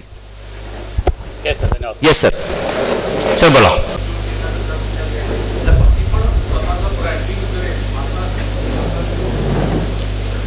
हे प्रॉबेबली 10 वर्षापूर्वी हे पॉसिबल नव्हतं किंवा 15 वर्षापूर्वी. आज पॉसिबल आहे, कारण जरी तुम्ही एम्प्लॉई असाल तरी तुमचा ब्रँड ॲज अन एम्प्लॉई तरी तुम्ही क्रिएट करू शकता. इनफॅक्ट खूप लोक आहेत असे जे स्वतःचा बिझनेस नाही पण खूप टॉप लेवलला लोक आहेत जे स्वतःचा ब्रँड क्रिएट केलाय. पण ह्याच्यासाठी त्यांनी कसं क्रिएट केलंय? त्यांनी क्रिएट केलंय लिंक्डइन, इंस्टाग्राम, कारण तुमच्या हातामध्ये ॲक्सेसिबिलिटी आहे की तुम्ही कसं करू शकता. पण हे करताना जसं आपण एका ब्रँडला जसा विचार करू तसंच तुम्ही तुमच्याबद्दल जर करा, तुम्ही तसं तुमच्याबद्दल कळलं की तुम्ही एक प्रॉडक्ट आहात.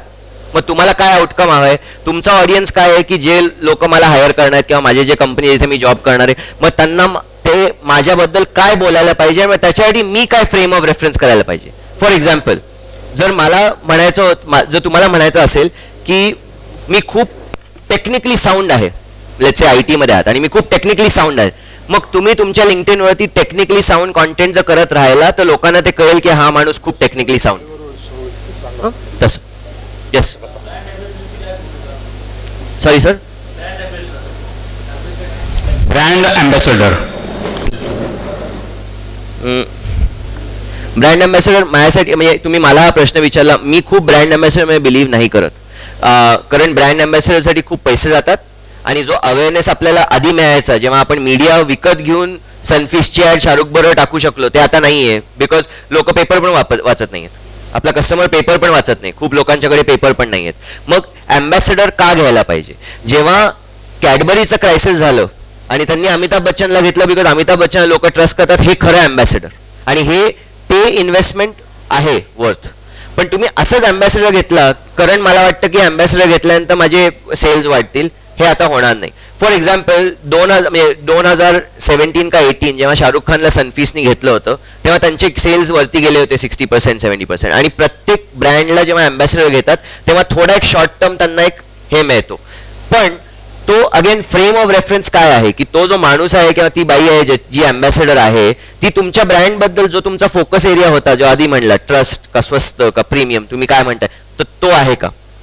अमिताभ बच्चनवरती लोकांचा विश्वास होता त्यामुळे तो म्हणू शकला, किंवा कोकच्या वेळेला आमिर खानला आणलं होतं पण तेव्हा विश्वास होता त्यामुळे ते म्हणू शकले की आता कॅडबरी हे करणार नाही कारण आम्ही सगळं ओपन अप केलं. आणि अमिताभ बच्चन म्हणले त्यामुळे आम्ही लक्षात ठेवू शकतो. इनफॅक्ट जर तुम्ही बघितलं की अमिताभ बच्चनचं ऑरा एवढं स्ट्रॉंग आहे की जेव्हा लगानमध्ये सुद्धा त्यांचा व्हॉइस ओव्हर येतो पिक्चर जेव्हा चालू होतो तेव्हा लोकांना वाटतं की हा चांगला असणार पिक्चर. पहिल्यांदा आपण जेव्हा मूवी मी ऍक्च्युली इंडियामध्ये होतो तेव्हा जेव्हा लगान आला होता तेव्हा आम्ही थिएटरमध्ये बघायला गेलो होतो तर आम्हाला वाटलं आमिर खानचा पिक्चर, पण पहिलं असं चालू होतं तसं अमिताभ बच्चनचा व्हॉइस ओव्हरनी चालू होतं. मग एकदम सगळ्यांना असं वाटतं की हा चांगला पिक्चर असणार. बघितला पण नाही अजून पिक्चर, पण तो विश्वास जो आहे त्याच्यामुळे अँबॅसेडर आपण घेऊ शकतो. फक्त अवेअरनेससाठी किंवा फक्त लोक बघतील म्हणून अँबॅसेडर घेण्यामध्ये काही उपयोग नाही. खरंच मला असं वाटतं की वेस्ट ऑफ मनी आहे ते. Yes sir. हां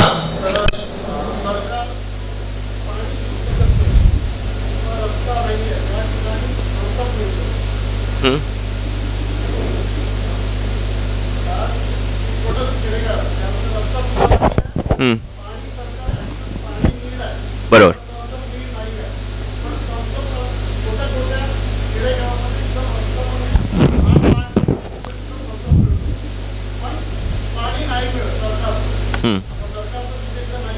बरोबर.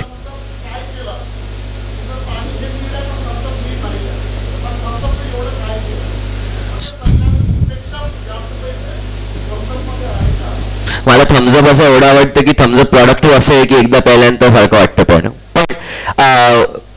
मी तुम्हाला वेगळं उदाहरण देतो. ऍक्च्युली कोका कोला बरोबर आम्ही काम केलं होतं. कळलं. मला कोका कोला बरोबर आम्ही काम केलं होतं. ऍक्च्युली थम्सअपनी थम्सअप म्हणजे रुरल मार्केटिंग बद्दल आपण आज बोललो नाही. पण रुरल मार्केटिंग म्हणजे आपण जे गावात जातो तेव्हा वॉलवरती आपण कसं पेंटिंग करतो, फिल्म कसं, खूप वेगळे पद्धती आहेत की रुरल मार्केटिंगमध्ये करू शकतो. पण मी तुमचा प्रश्न एक वेगळ्या पद्धतीने उत्तर देतो की थम्सअप तिथे मिळायच्या आधी जर तिथे पाणी नसेल तर थम्सअपनी म्हणजे कोका कोलानी पहिलं तिथे पाणी आणायला पाहिजे आणि मग थम्सअप द्यायला पाहिजे. का मी सांगतो, बिकॉज खूप वेळा जो ब्रँडचा जो ट्रस्ट असतो ना, आणि करंट थम्सअपमध्ये पाण्याचा खूप जास्ती वापर होतो. त्यामुळे ज्या ठिकाणी पाणी नाही आहे आणि थम्सअप मिळतं तिथे ते लोक त्यांचा विश्वास कोका कोलावरती कमी होतो, त्यांचा राग वाढत राहतो. आणि हे मी तुम्हाला सांगू शकतो कारण मी कोका कोला बरोबर काम केलं होतं. पिरंगुटमध्ये कोका कोलाचं सेकंड बिगेस्ट कॅनचा ऑपरेशन आहे पुण्यामध्ये. पिरंगुटला एशियामधलं सेकंड बिगेस्ट पिरंगुटला आहे जिथे कॅन बनतं. कोका कोलाने आम्हाला आणलं होतं बिकॉज खूप तिथे पण फॅक्टरीच्या अराउंड पिरंगुट एक पुण्याच्या इथे गाव आहे, तर त्याच्या अराउंड खूप डेमॉन्स्ट्रेशन व्हायचे की लोक म्हणायचे की तुम्ही खूप पाणी वापरताय, हे करताय, आणि त्यांच्यासाठी आम्हाला आणलं होतं की आम्ही काय करू शकतो. कोका कोला म्हणलं आमच्याकडे 25 लाख रुपये आहेत, सांगा काय करू शकतो. आणि त्यांच्याकडे खूप वेगळे आयडियाज होत आहेत की विमेन एम्पॉवरमेंट करू शकतो, लोकांसाठी युथसाठी स्किलिंग करू शकतो, आम्ही ह्याच्यासाठी पैसे देऊ शकतो. हे म्हणजे काय की लोकांना पाणी नाही मिळत आहे पण ऍटलीस्ट आम्ही त्यांना स्किल देऊ, त्यांना आम्ही जॉब देऊ, मग पाण्याचा आपण बघू शकतो.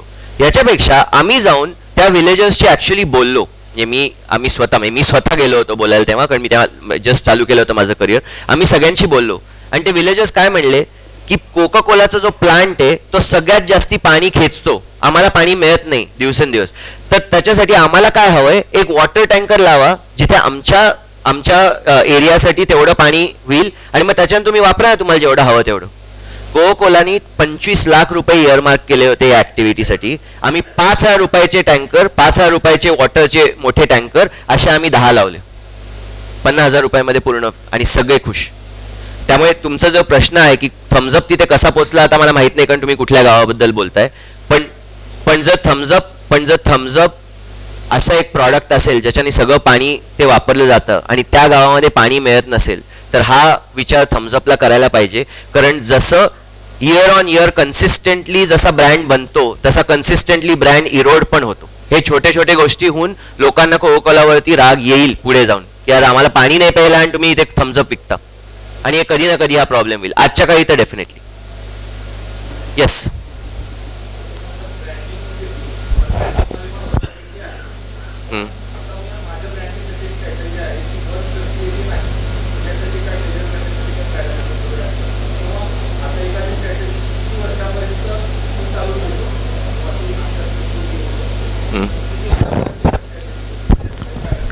तर याच्यासाठी ऍक्च्युली जे मी म्हणलं ना आधी की तुम्ही तुमच्या ऑडियन्सला तुम्ही स्टडी करायला पाहिजे, तर याच्यामध्ये एक इन्व्हेस्टमेंट असते रिसर्चची. पहिले जाऊन आपण आपल्या ऑडियन्सला विचारतो की तुम्हाला काय वाटतं आपल्या ब्रँडबद्दल. 2 वर्षानंतर 3 वर्षानंतर परत विचारतो, बघतो की काही बदल झालाय का. याच्याने सगळ्यात जास्ती तो आपल्याला मेजरमेंट दिसतो की मेजरमेंट सुद्धा खूप मोठा असतो. खूप कंपनी मेजरमेंटसाठी इन्व्हेस्ट करत नाहीत कारण त्यांना वाटतं हे वेस्ट आहे की अरे होतंय. तर मेजरमेंटमध्ये आपण करायला पाहिजे. आणि आज डिजिटलमध्ये म्हणजे डिजिटल असल्यामुळे तुम्हाला असे रिपोर्ट मिळू शकतात की तुमचा ब्रँडचा सेंटिमेंट कसा आहे, चांगला वाईट, हे तुम्हाला जस्ट ऑनलाईन मिळतो. म्हणजे ऑनलाईन कंपनीज आहेत जे ऑनलाईन आत्तापर्यंत जेवढे कॉन्व्हर्सेशन होत आहेत ते स्टडी करून तुम्हाला सांगतात की आत्ता कोक बद्दल चांगलं बोलतायत का वाईट बोलतायत, हे तुम्हाला सांगतील. इनफॅक्ट पूर्ण मेसेजेसमध्ये जाऊन सुद्धा. त्यामुळे ते पण होऊ शकतं. अजून एखादा प्रश्न आपण घेऊया. एकच प्रश्न. येस. हां काय करून? हां हो, आणि खूप लोक करतात. ऑटोमेशन कुठे होतं? ऑटोमेशन एक्झिक्युशन मध्ये होतं की एकदा आपल्याला आपला कस्टमर कळला, आउटकम कळला, आपल्याला काय करायचंय, त्याच्यानंतर आपण सगळं ऑटोमेट करू शकतो. की आपण आज तर AI आय थिंक तुमचा एक स्पीकर पण येतो AI बद्दल, ते सांगतीलच. पण AI वरती आपण आपल्याला जर आता हे बोलायचं ते पूर्ण AI आपल्या ऍड पण बनवू शकतं, ऍड पोस्ट पण करू शकतं, रिपोर्ट पण देऊ शकतं. त्यामुळे आज जो आधी जसं ॲड एजन्सीचं जसं असायचं की ॲड एजन्सी ॲड बनवायचे, आता ॲड बनवायला ॲड एजन्सी नाही लागत. ॲडमध्ये काय असायला पाहिजे तो विचार करायला तुम्हाला ॲड एजन्सी लागते, आणि हा बदल आत्ता होतोय. Thank you sir, thank you so much. जोरदार सरांसाठी एक आगळ्या प्रकारचा आजचा हा विषय अतिशय रंगतदारपणे ताई सरांनी आपल्याला प्रेझेंट केला आहे. Thank you so much. मी उद्योजक श्री स्वामी यांना विनंती करतो, कृपया त्यांनी आजच्या वक्त्यांचा त्यांनी सन्मान करावा. आमचंही ब्रँडिंग आहे सर, सोलापूरचं जगप्रसिद्ध सोलापुरी चादर, सोलापूरचं टेरी टॉवेल आणि सन्मान चिन्ह देऊन सरांचा आपण सत्कार करणार आहोत, सन्मान करणार आहोत.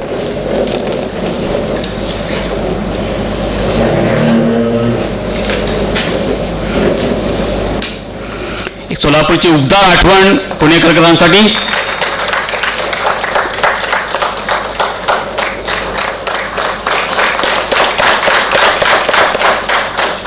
धन्यवाद सर, थँक्यू सो मच. मी अनिल सरांना विनंती करतोय, कृपया त्यांनी आजच्या कार्यक्रमाचे प्रायोजक ज्यांनी स्वीकारले श्री कलशेट्टी सरांचा त्यांनी सन्मान करावा. Kalshetti sir please. शाल श्रीफळ आणि सन्मान चिन्ह देऊन दोन युवा उद्योजकांचा एक आगळ्या वेळाच्या प्रकारचा यातील संगम होतो आहे. ज्यांनी स्पॉन्सर केलंय ते युवा उद्योजक आणि त्यांनी एक उत्स्फूर्तपणे आज आपलं प्रेझेंटेशन केलंय तेही यंग अँड डायनामिक अशा प्रकारचे अनिरुद्ध सर.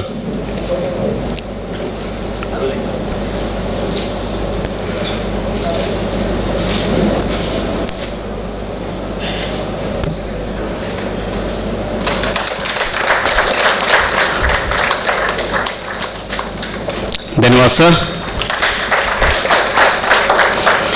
कलशेट्टी सरांसारखे अनेक नवोद्योजकांचं सहकार्य आम्हाला सर आमच्या या व्याख्यानाला लाभतो आहे. त्यामुळेच ही व्याख्यानाला अशी अखंडपणे चालवण्याचा आमचा प्रयत्नाला यशस्वीपणे आम्ही ते करतो आहोत. धन्यवाद कलशेट्टी सर. एक अनाउन्समेंट आहे. 3 सप्टेंबरला कैलासवासी चेतन लक्ष्मीनारायण गुरुराम यांच्या स्मरणार्थ सोलापूर जिल्हा अंधत्व निवारण समिती,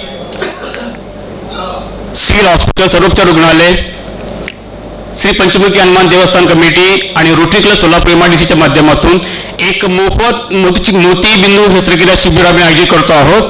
तर जे गरजवंत असतील त्यांना कृपया त्यांना हा मेसेज पोहोचवावा. पूर्णपणे हा मोतीबिंदूचं ऑपरेशन पूर्ण मोफत असणार आहे. 3 तारखेचा बुधवारचा दिवस आहे. सकाळी 9 ते 2 या वेळेमध्ये स्थळ असणार आहे वॉचिंग कॉलेजच्या समोरील पंचमुखी हनुमान मंदिर देवस्थान कमिटीच्या त्या हनुमान मंदिराच्या परिसरामध्येच. तर सर्वांसाठी विनंती आहे, कृपया हा मेसेज हा संदेश गरजूपर्यंत पोहोचवण्याचा प्रयत्न करायचा आहे. धन्यवाद सर.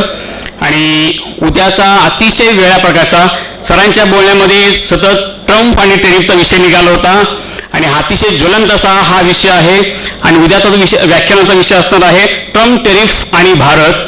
त्यामुळे सर्वांना विनंती आहे उद्याच्या 4थ्या या व्याख्यानासाठी आपण सर्वांनी त्या ठिकाणी उपस्थित राहायचं आहे. आणि उद्या डॉक्टर शैलेंद्र देवळाणकर पुणे, अतिशय एक आगळ्या प्रकारची पर्सनॅलिटी, गाढा अभ्यासक असलेले जागतिक अशा घडामोडींच्या बाबतीमध्ये ते व्यक्तिमत्व उद्या आपल्याला लाभणार आहे. तर सर्वांना विनंती आहे कृपया आपण उद्या सुद्धा अगदी वेळेवर कार्यक्रम पूर्ण होण्याचा आमचा प्रयत्न राहतोय. आज आपण 7 वाजता कार्यक्रम सुरुवात केली आहे. उद्याही अगदी वेळेवर होणार आहे. आणि आपल्याला ज्या काही गैरसोयी झालेल्या असतील त्याबद्दल आम्ही आपली क्षमा मागतोय. उद्या अशी काही होणार नाही अशी आम्ही काळजी घेऊया.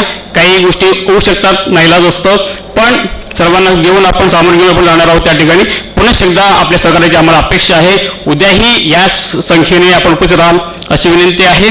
आणि माननीय संयोजकांच्या वतीनं आजचा कार्यक्रम संपला असं मी जाहीर करतोय. धन्यवाद.